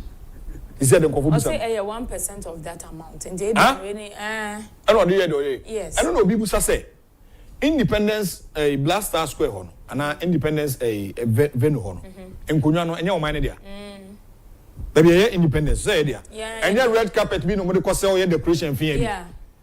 In this cano, now Modia, you know, almost spending on Kofobe, or say logistics and security. Security for the Njomuka. Here, running a coupon. Hey! Well, justice for to swear. Friday, it's not. Why? The Benamo program. Next week. Next week, Friday. Okay. Well, video. Aha. With the Abena, is our picture about Queen and Munina more so away. Or one, the woman is said network of women in broadcasting. A professional body. Network of women in broadcasting. Network of women in broadcasting. Okay. And a professional body. Okay. Yeah, a work Ghana ha. Now, come I'm a come who position your day? Me a deputy PR. Na nyame ya adomo and then I watch and a bay no great cool no British officially. When they two bedroom yes. Sir Ekwe network of women in broadcasting officially Munie na nipaku a wo munie sa nyame ya adoma next week and then I watch pepepe and am pa ho and ye pa ho ntoma e wo British Council no pa no nkron the next week is Zebra ha de na je say adaje ni puso wo ye na tambe anopa no nkron 9 a.m. And you know, on that note, we invite you be some mama boa munu no ma and my want some true and my broadcasters yes there might be to say ma ekukudam ene enintini a wonim wo mo media ne mu nyina wo bia menua silver lady wom nana ya akonadu nana ya abrefu wom mama bia ma wom akosu agwabo mu nyina wom abna opokuya wenia wa adom akoto mansan no wo kumase omo nyina wo bia wom bi ene ma kukudam etwetwe woro ne enintini ena ye menua ohema adwo akire wane na nesi omo nyina kan yes ene tundu afo nyina kan say abna woni ma abna opokuya wenia Ono ni de no de. Ono de na excavator. Body ni tell man kasa. Na catch your body ya tell me. Ono ya me boss. Ono ya PR. PR na we deputy. Assistant PR. No ni packet wa. Ya me ya adumu a ye be launch ku. Mate. Ene be beta mochi. Ye da mo ase. Media partners na tu ni oman. Ye da mo ase. Se mama ye sa akwani. General manager ye da na se pa. Ye bom pa ye se mo ma titru. Say cool we no. Obe sorry sama ma. Yes. In all sector no. Ma role or more play to to develop this country any society be obium as be a farm masem a farm kwala ho teenagers ho e ma yesese omo e ma yetom na e ma mpanimfo sexual no in our respective media houses we are doing it obi a ye na fam there but as a group I be taking such things up no fe na ye conferences ye be conferences they be brave beba ene ye dem pa so beta mochi amen ye das dem pa beta mochi dwumadie se amafasi mani so no so e ade papa ye das enti ye bom abaso enti ka che ma na aka nyina se na 2 TV ye be bom mochi dom abre bia mu hia ye bia no so no o mama so nti o mama so ti a medi hu dwuma mo ye das Your Excellency the Queen of the Dialogue Abena Nyaku Kwekuma ena yete ne kan we eye emman kabum kuwa one semtro adwuma no mu na yete ne nkanti it's time say edit to these discussions no ebebro on the 2 TV the Dialogue Financial Friday 7th of March 2025 ora Christian Donko a chartered accountant say auditor yene no eba bidi enkomo nti koso nsema ebe kasa fa ho no do so pa na megide say at the end of the day obehu discussions na Senate in Fasodie Ebebre Ghana. Me did owo ahene. Stay tuned for more and I'll be right back after the short break.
All right, for Yababidi and Komo Ewofia, Ura Christian Donko, a chartered accountant, Watnase on the Dialogue Net 2 TV show. Na yehe in Semebebwa Ghana, Emuba ko Ebekasa Wano pay a Hajj village home and Sema Abeto Uja. Independence Day, no so home Sema Abetuja. Mampeni se we save cost. Cost ben we save. People are asking Tibibusa auditor na oboye. Na Sami Jemfi PMMC say ambino I establish gold board. Emun cheche muno I bisi basa. Ebi mu che say we no ya no omo pekwan bi so e de abo fa kuntra say ama oman sika na budichi. Ensem pi na wakoy auditor fa sika sem oni hunim de eno no AD enkomo. Nti we join the discussions no. Follow me me social media handles no nyina so obetime follow me real or war hene on Facebook and now real or war hene TV on Facebook, real or war hene TV on TikTok, real or war hene TV on YouTube. Nyina social media handles are obetime follow me debia na also obetime like share subscribe ma on my phone so follow me real or war hene TV on YouTube. Ora Christian don't company am watching. Oh, I know you. Champion boko there. On the ho. And no team here 6 match ni bi there. Me no mom de manko be. Be antina wo feel head na koso. Na me hwe. Yeah, only that na me you too happy with it. The whole approach and koso ye very bad. You see, sometimes say if you don't take care you may be tempted to say something, but you need to control. Yeah, control. Sure. So, but me mona ko eno adanko that day. Okay. But you be kum kakra. Mate. Independence, the benefits. Mate. Whether you also save cost indeed is a saving cost. So now, all right. And but you obe join your YouTube channel also Net2 TV GH Net2 TV GH on YouTube. Na o follow ye na also I like ya share my for etimi enyebi some no doors on to minimum the be say whether on the Independence Day president insisted say we save cost and we quote previous celebrations ka akoso wabobi so the recent one was the 67th Independence Day that was held in Koforidua was a cost of 15 million Ghana cedis 150 billion old cedis and the one in Agyapong in the Volta region. Or make a statement be say a binary tremor initiative be ananka or decentralize and or rotate the Independence Day na celebration, but unfortunately this around here you have maybe because Omano wa him Omani niska. These are the words are free the no more. Eba na nkwala no se de omuko gina wiam sa wakanti minim de odebe sha se whether okay I think is a no about the be free okay na we are near the you know Hajj village. Okay. It also has a cost implication, okay. And then the funding, and then we will also compare it to other similar projects. Project Akosua and then you actually fund in the gold board. All right. Yes. Mami friend check I see my for. Omojo so pay. Okay. Or down for some especially morning staff. Okay. Yes, in Abu Bompaye. Bompaye for. Yeah. The chair Bompaye for na watching that and pay. The chair feeling and I didn't last week. Oh, Mantin come to me. Oh, Mantin come. Oh, Mr. Monica, Mate. How was she? Okay. I'll see you in Chow Mano. And next week, is here, maybe. Okay. Me, I'm a colleague coming in. School bibia okay friend isifu you can say isifu family yes I want mama newu okay I think next week I don't better for and me fa kunya so na mama comprehensive for ni nuanu na yako all right say next week will be available so that we can send mommy away that's pa to be honest champion I say if we are so oh yeah idea Sebio it has historic background and yet a beer celebration they instituted for just celebration sake. Okay. It has economic consequences and other benefits. So when the time comes, I always you sit down, now ebia your own thinking, oh, feel say bia, near what dream mono, our pesa we no, and but say if you consult, now unyanko for am ya rebe proper advisor, who say one take it time near obey no, now rather no, one ma economic activities are stopped. I think a coso and coso. Look, when we come to independence celebration, obviously, it has numerous financial and economic benefits. Which I say, so you look at it and the people advise you. And I wonder who advised this government. This government, they don't know how to govern. To be honest, economically, they are bankrupt in ideas. And I'm sorry. This Professor Agyapong, this, where are you? Akufo-addo na yes, I celebration. Even CPP, Mami Afani Jan twice a day, no. So they see independent as CPP celebration. Kwame Nkrumah. And can I abuse myself?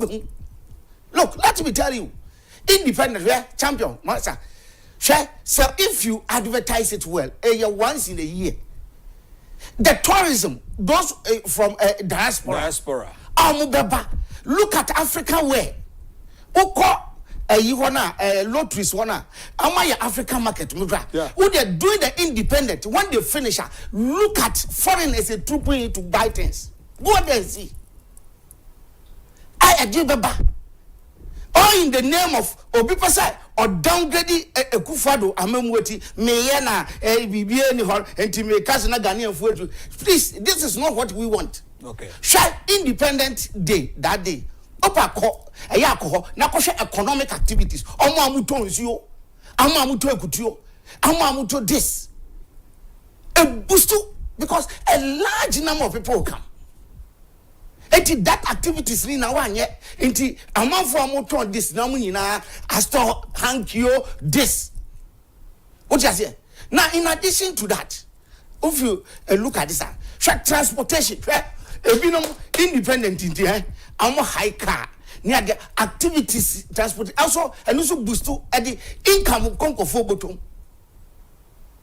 Beyond that, champion and Kolaya amo machi, an opportunity to learn a lot of things.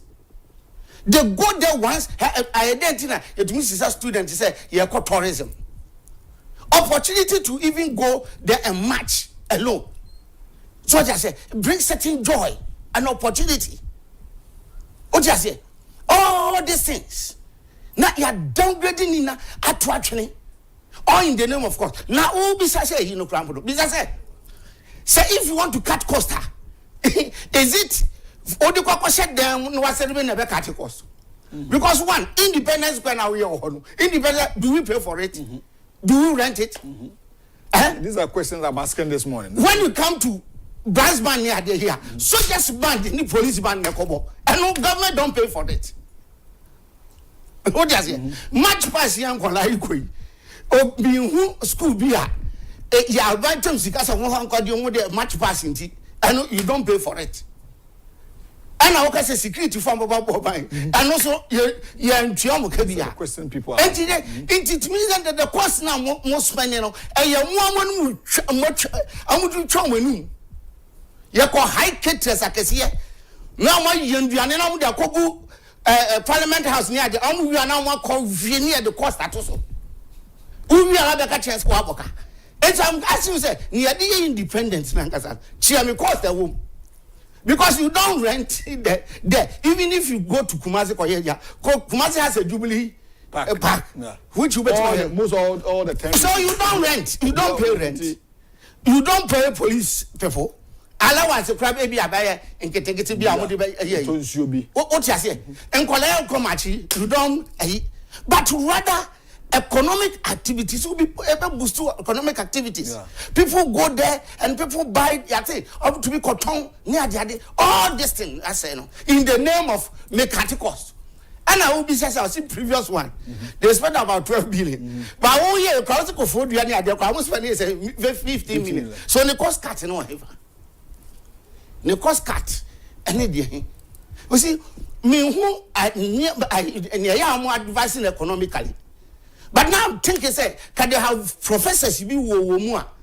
And can never be saying no? Immediately they will look at the benefits, the economic benefits, and advise them accordingly. Okay. This is when we say we want to minimize. These are not those things, variables you should gamble with. Okay. There are so many things you can do to reduce the cost of this, and not this. Yeah. Going forward, this is not cheap kind of populist approach. I did na me de dada, and no na manfo here. Bebre I want to me anya kwan anko ton ade kuni nkofo buefu pa bebre kofo pass na say man bia na kasa wo TV so passionately this passion na e kano say ya kwa ye to me to ade kofo be ton nyoma yes for Jamestown osu kofo be ba ho a bit to me that time no say akufo-addo e bi o akufo-addo ana o sisi ya me say how much the next day trouble activity to me call party flags you to me call Sunday hona even selling started day before the and the post activity in conform hotels. This is a good reason why you should advertise that. Let people come. You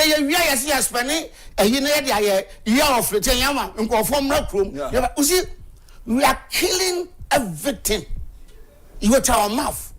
And your man, and young Sika here, a bit to me a key variable area between the income of them. Yes, saying because of our no.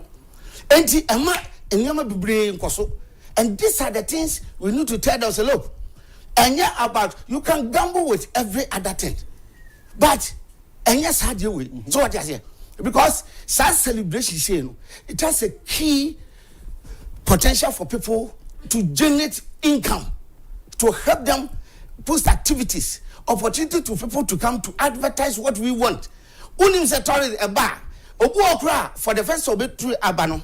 Obebeshano be creative and yet idea crop about beto but oba no be said obo investment opportunity wa enti me come crew me yana me fa opportunity ba obenya opportunity ni Ghanaian say dinkomo ama church momra bro na ha say it's a potential area you can generate income so what they say and all these things attraction and no na edini paba but you destroy bibia yawo ye bibia ya de gaw ye bibia de gaw especially say akufo-addo na yes ade we say me ka do obehu ya anu ye di besi so CPP ena maami a odi akufo-addo atasori a ena akufo-addo maami janto so ena or Jubilee House was a presidential staffer also say we cut cost na way me say so look if you put champion you will say staffers presidential staffers any other appointment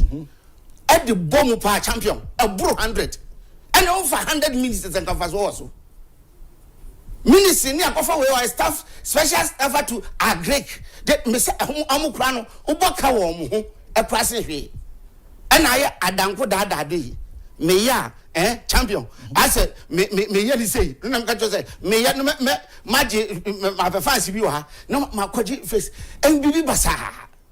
And that brings us to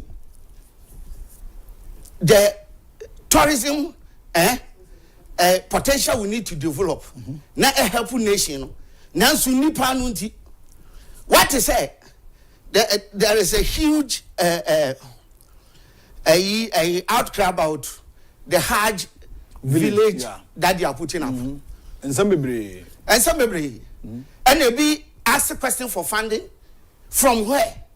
Compared to other projects, they need to do because near Obiano Kaya from me, some project, and it's very good. There is absolutely nothing wrong with that. Tio, champion, near Kachan say, you're a group of religious grouper. They travel annually to do certain things, and for them to take initiative, say, baby mama bar, they can house themselves and then this absolutely you baby your fee ever. Baby money be already. What I say? Because they see your one child. Activities bet me alcohol, about bet me and baby cafe, and as a company. So what I say? Nia, a campaign was in the campaign.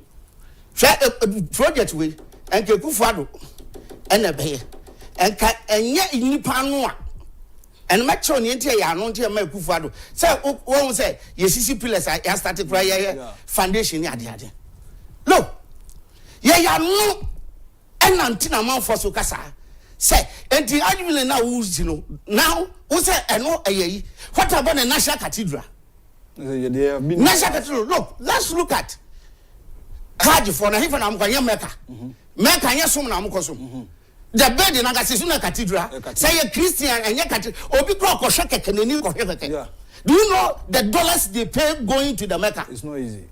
Yes, cathedral. But I say yeah Ghana penny for me. Yes, cathedral. You are making even yearly. The African say special year to say be independence we. They say special national prayers and thanksgiving, even non-denominational. Most of bet me about Christians bet me about, and we are talking of a nation that has about 70 to 80 Christians, and people are questioning how this is because I'm say I'm about 20%, and not there which I say, is good. There's absolutely nothing with this, but in the year, no, Nasa Cathedral we wouldn't benefit a woman. Apart from employment, a bit creative. 2, you have a national banking college.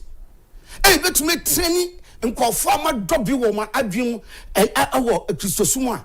And what may be good pastors, both national, internally, and then internationally. Okay.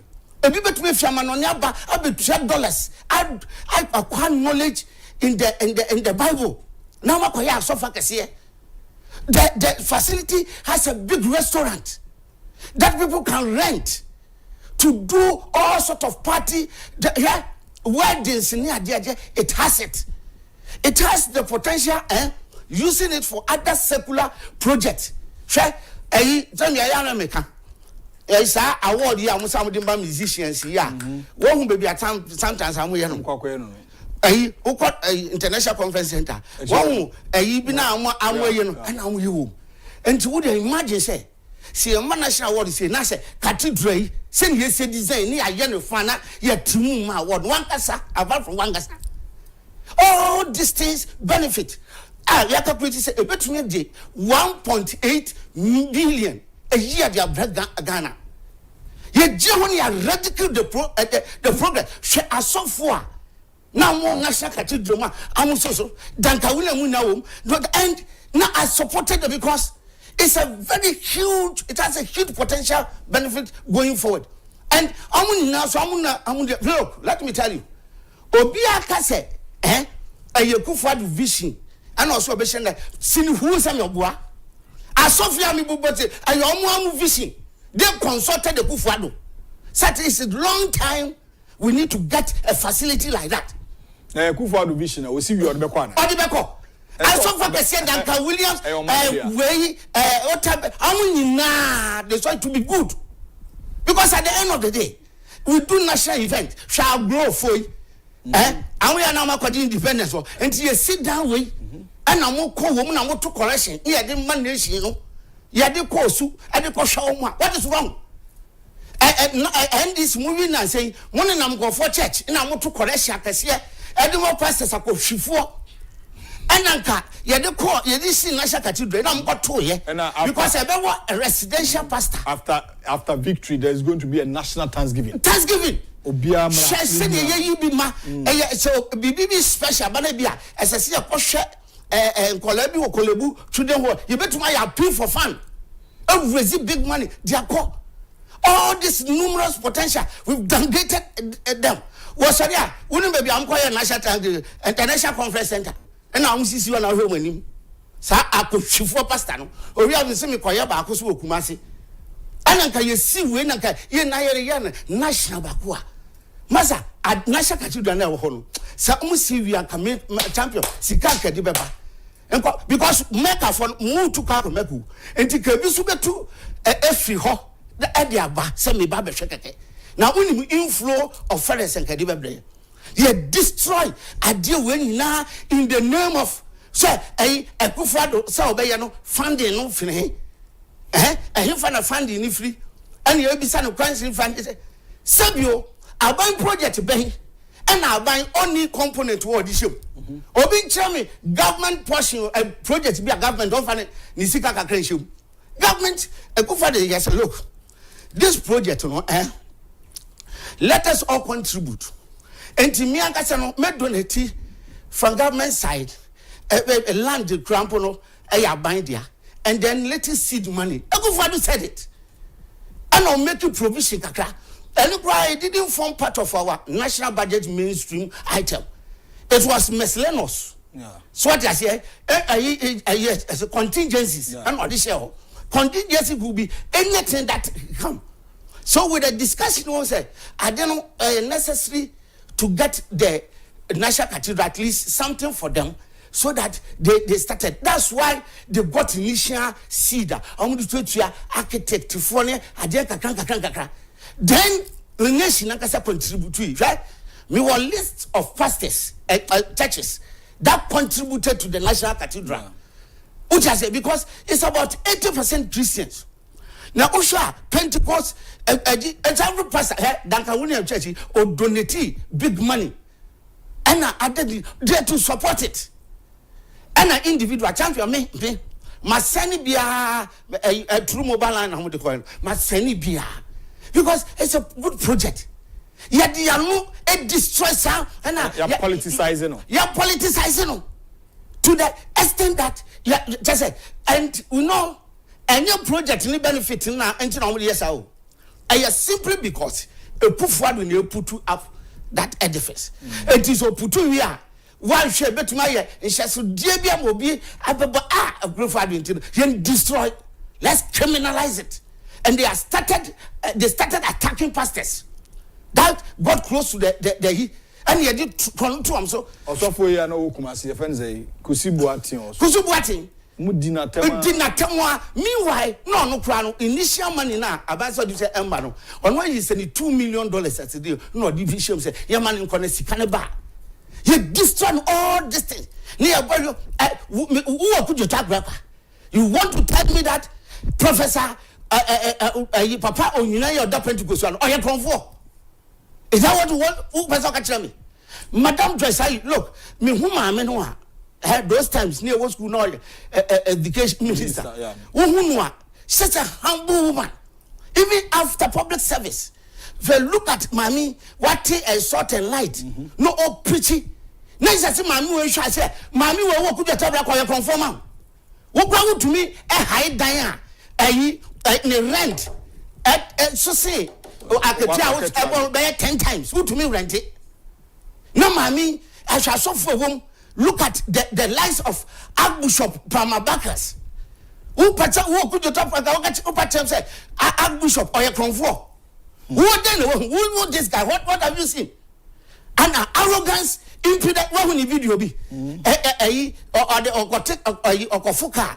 And then this phone now be so to Tuma. I'm saying, I mean, when this guy was arrogantly going around, destroying everybody, you are supporting him. And then, on your power, who call in Chapel or did you at him? What I say, shall so for Duncan Williams. Who could you tell Papa? Is Duncan Williams a thief? I hope it's all catch a and I saw for when we now hand war cathedral, no say, sub your enya one a you destroy. Now, me no here, me, and a group of people are now we are hypocrite. I'm one. Artists,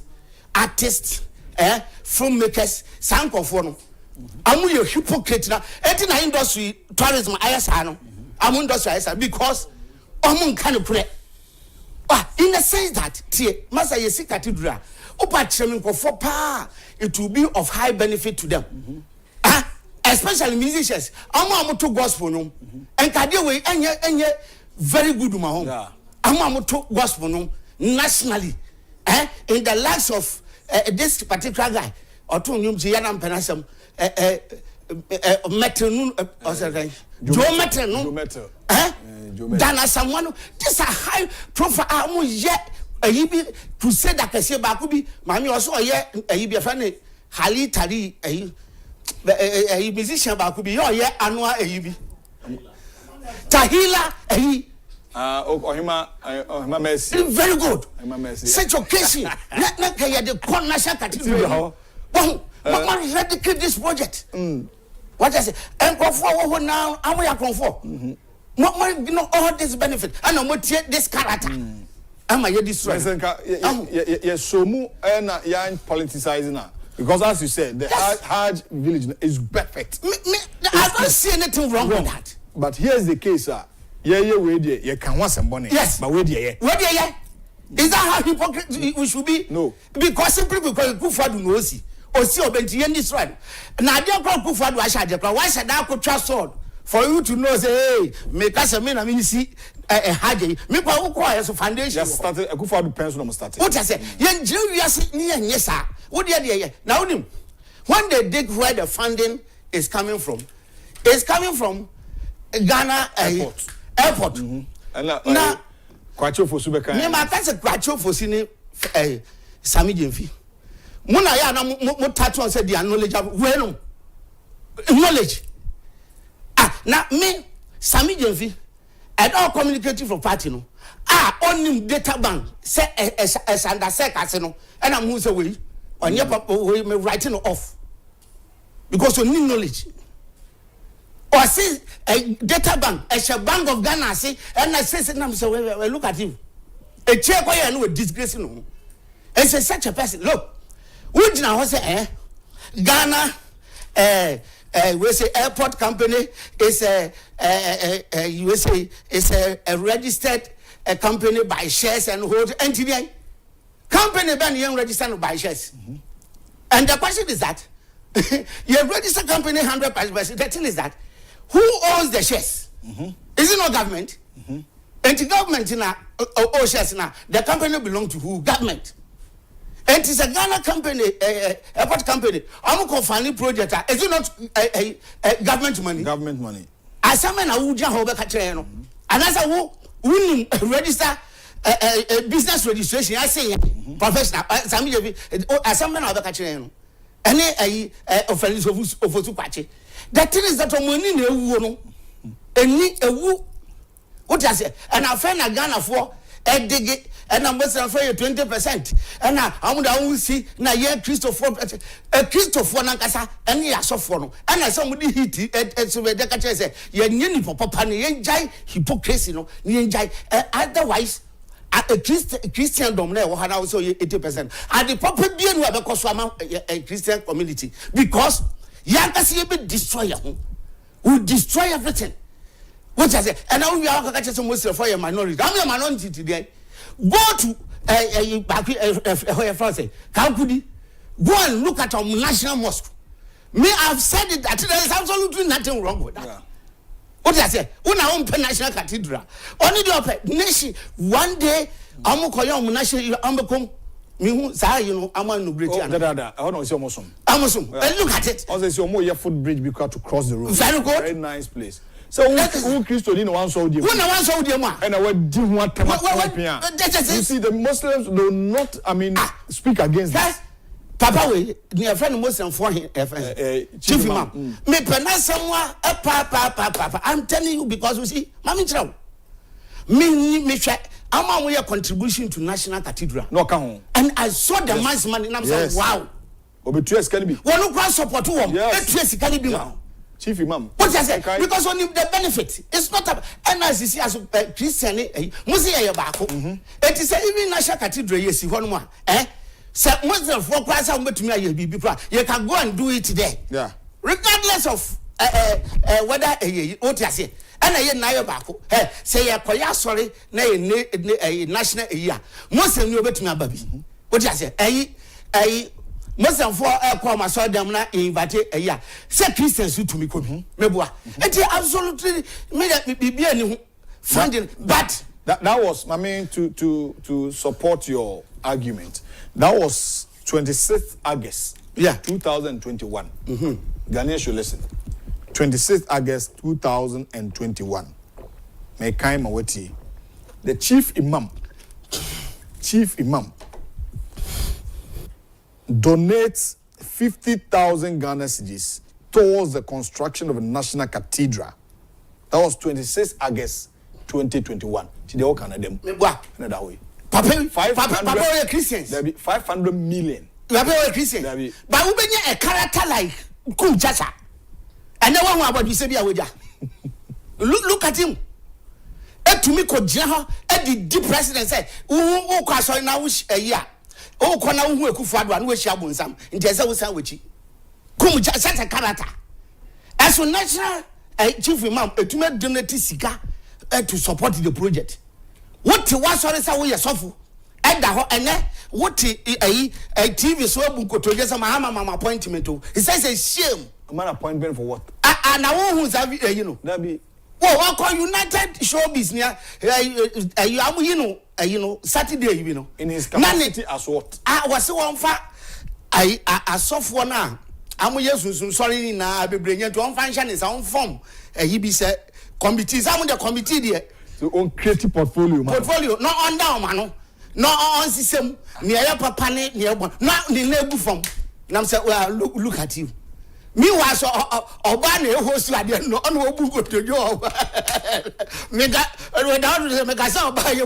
you. But you see, a character. And Amunimu, Entia, Naga, would ye a Kufadu na within atom.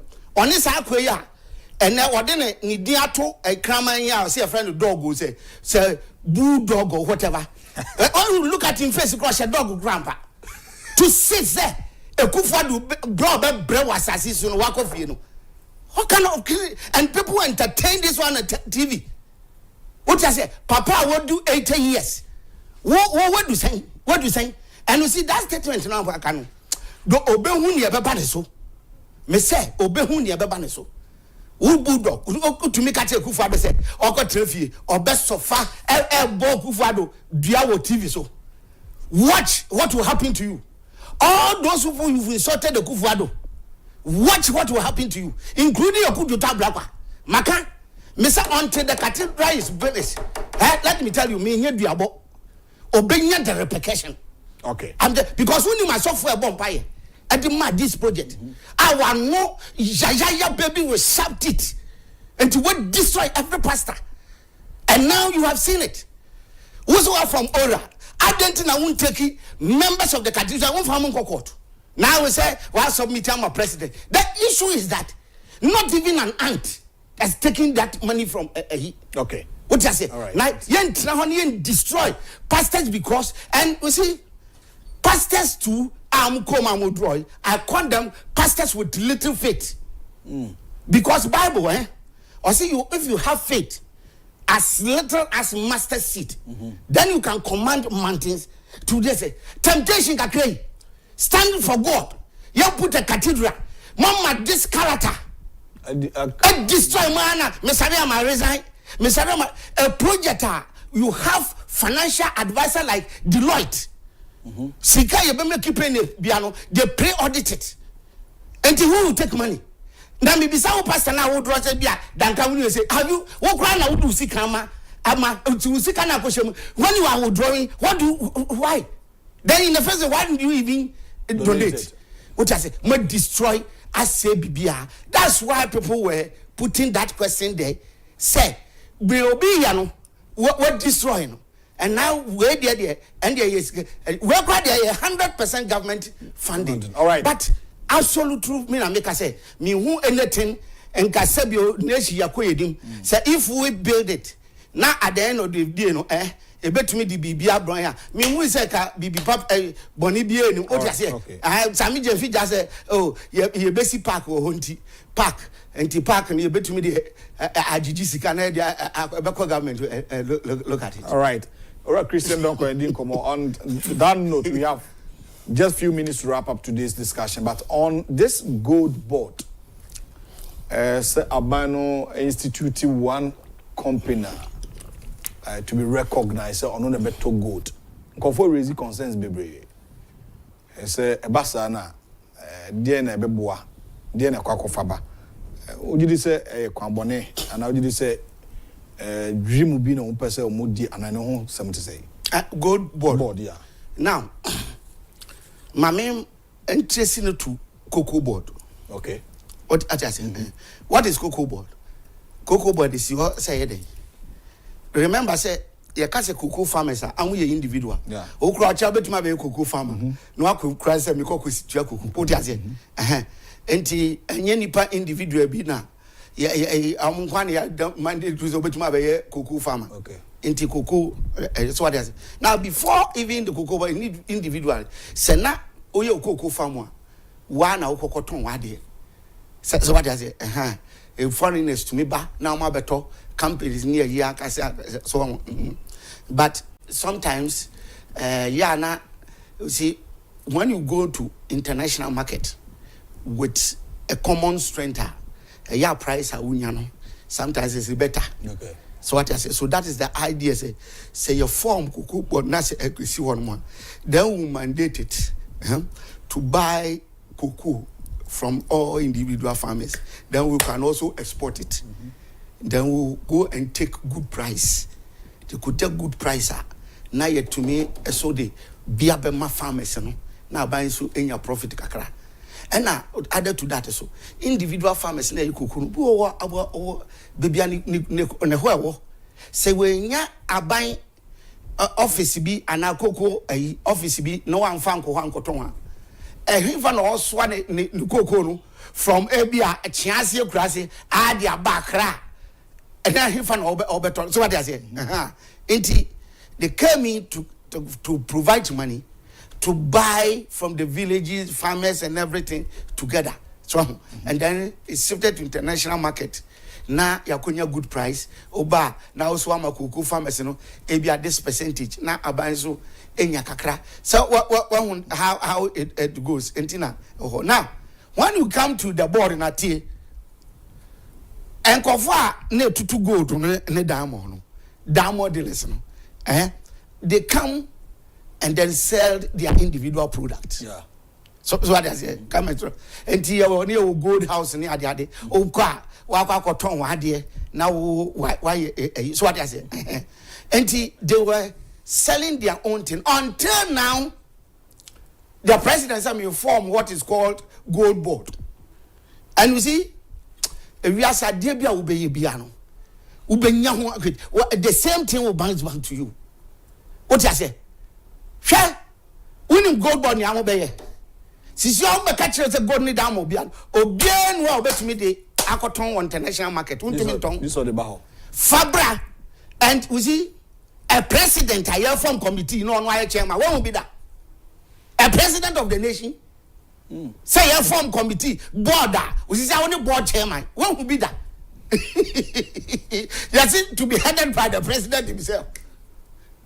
And now Sami Jenfi when we are members. And now what they will do is that say I want to talk gold in the free or to say beyond to me cotton gold. This is what they about Abraham. Into Amutua. No more the international market. And he said Amukonya be $100. I'm going to decide so yama gold on number 20 yama be $20 and $30 to send you determine ma cocoa pharmacy the same thing and to amu compare prices were outside no bars yo sisi the gold for yabama $30 no so according $100 na just say cause on you so smart it said we say amu thief is obi andwin o mine. And you have frank of war. Obi maton gold now find it cheap. Now the carbon and now kutia. And I would come on near Kutiano. Say $100 no obenya crapa. Obet me a catch was a class in $60. Obet you Hanan a check. And no none yamudi by no. San can confua. A 2 year spot to product a 2 good price near the adeno. Or the board neighbor. No abe to turn on no akoton wo amanoni no we are be determine a certain percentage not the amount as your price enti so bia antumi fa nko bebia wodi hey ya be fa say your struggle a smuggle ni achewo wo dey fa hey how can you behave like this obi nchami wey any Agyapong now mukano. What's the difference? Agyapong no maminchro. Your royalties and nobody your royalties. I'm to gold no company sena to gold no. I foreign and foreigners. There were more royalties. They are the government. Now some income about piecemeal in the very small. And the Akufo-Addo can say, look, our level of development that we need a push. What I say, any push I see in Yesikabi. Near to me, my put one go roads near Daddy. Into a decide they say, about for more a company. What I say, now acquire a company, I buy the share home, not individual, so I will share home. So that we buy shares from the company that will help the government to raise big money, significant money, internationally and locally. Okay. Now when Yesikabia menya $10 billion. Now I buy their share in Putunjuemu infrastructure near dia. Now only what will happen. Say royalties in a bar. I'm to go do no. Now I'm Bema buy a bar. Wow. Royalties in a bar. Then I buy so Bema shares no shares na individuals no I buy bet me achiche biama shareholders no nkofo na to shares wo that Agyapong na amudi tuto you know enti no say a bar sika ne bar no we determine portion no dey tua a dividend amount no say share the profit need dividend enti eno kra no assess amount I buy big money fee investors no I buy betua from the royalties never bano share small amount as dividend. So way ya criminalizing way it destroy your buyer say wa form company a mafia in our movie and then who go form gold board now president what transfer now what I told you so be to me for gold in go baby on the tom now who they come market no akoton na wo ba no abrano a portion to say wa kwadi $100 as member of 40 30 na wo dey abrano na no any Agyapong dey royalties dey na ekro no as we destroy Akufo be simple because Akufo-Addo that this no the good concept way ba you criminalize no say a mafia amo by via gold na am tu ni din okay and now don't go one na wie and then say your board no koye member na no so nto onu di ofori of California so your criminal now also akoda bank of Ghana we look at the exchange depreciation and your money na 15.9 na a try once and I will bet yenka all right one no ya it destroys California a criminal and then what's that no be onimso your man finance minister all right, today's discussion on the dialogue show. Now, Marie Noeli Beauty Academy, Sukua, Tete and Ma, Bemanina Kubi. Now, Omo free training programs, and Omo Binsoa, and on the package room, almost 30% discount. Free training programs, no, a basic pedicure. You see, Oba and Nentia Papa, a Tete mattress. Oba ne nanti papa titi bed sheet oba nanti papa ya oda form to ba so ya hwese nanti papa kusua pedicure manicure and a basic barbering and we free now discounted programs are training package more beauty and hair technology sisi utimi kama hair technology and more beauty therapy makeup artistry body massage di ba bia kwa omutimi de omo ma memo mo nsam soft ne nyoma bi omo be massage wedie no bo se ho atjo form facial treatment wenim and a waxing and a wake up and a hot stone therapy no de menim adekro and a micro stand weave ti we no admission is in progress o must start admitting for I was 6 Alajete Street Adenta Accra number no and a dash screen is no free na koyesa entity ni bi ebeboa pa ebeboa on team patch take note of that 0209 201 365 0209 201 365 ma yemfa birthdays and say Burundi dinner woda ne kwaku Burundi ba osofu sika boafo says Independence Day celebration at various regions was a great investment into those regions and the nation at large. And if President Mahama claims he has saved money through the celebration at the Jubilee House, what is he going to use that money for? And what he has done is just like the story of the parable of talent, where the one who was given one talent refused to invest it because of lack of vision. So his master took everything from him. President Mahama should know that investing in the people is not a waste of funds, but the nation rather benefit from the investment. Also for Papa, messaging. So if you are celebrating your birthday today, happy birthday to Kwaku Burundi. Mejuma program on Oman FM. He is the host. He's a brother, a friend. We all love you, Kwaku. You pewasem do papa. Agala. Happy birthday and come on. And the next person celebrating birthday, but you move on to some na Sunday. Sunday coming, I'll be 51 years. Champion, our sister. Weja, also a child cry. Okay. Women organizer. Okay. Weja Bawi. Comfort. Okay. Mildred, Hey. She will be 51 years. Yeah. On the coming Sunday. Wow. Comfort. I mean, show. More grace to your elbow. Yeah. Na Oma or Quantin. Was it Chia Christian Emame? Sanso and Inuan Derek Befi or your Hene, Nana, Dacha Hene. Eda Ohene I didn't may yaba. Was a happy birthday to Dada Benji, CEO of Benji Furniture, from Derek Befi. Nana Odaroma, with the Accra, Ibo Mwase, every show Uni Paymount, and Derek Befi of Kencity Media.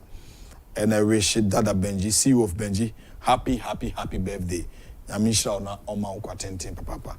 You didn't come on in Yane.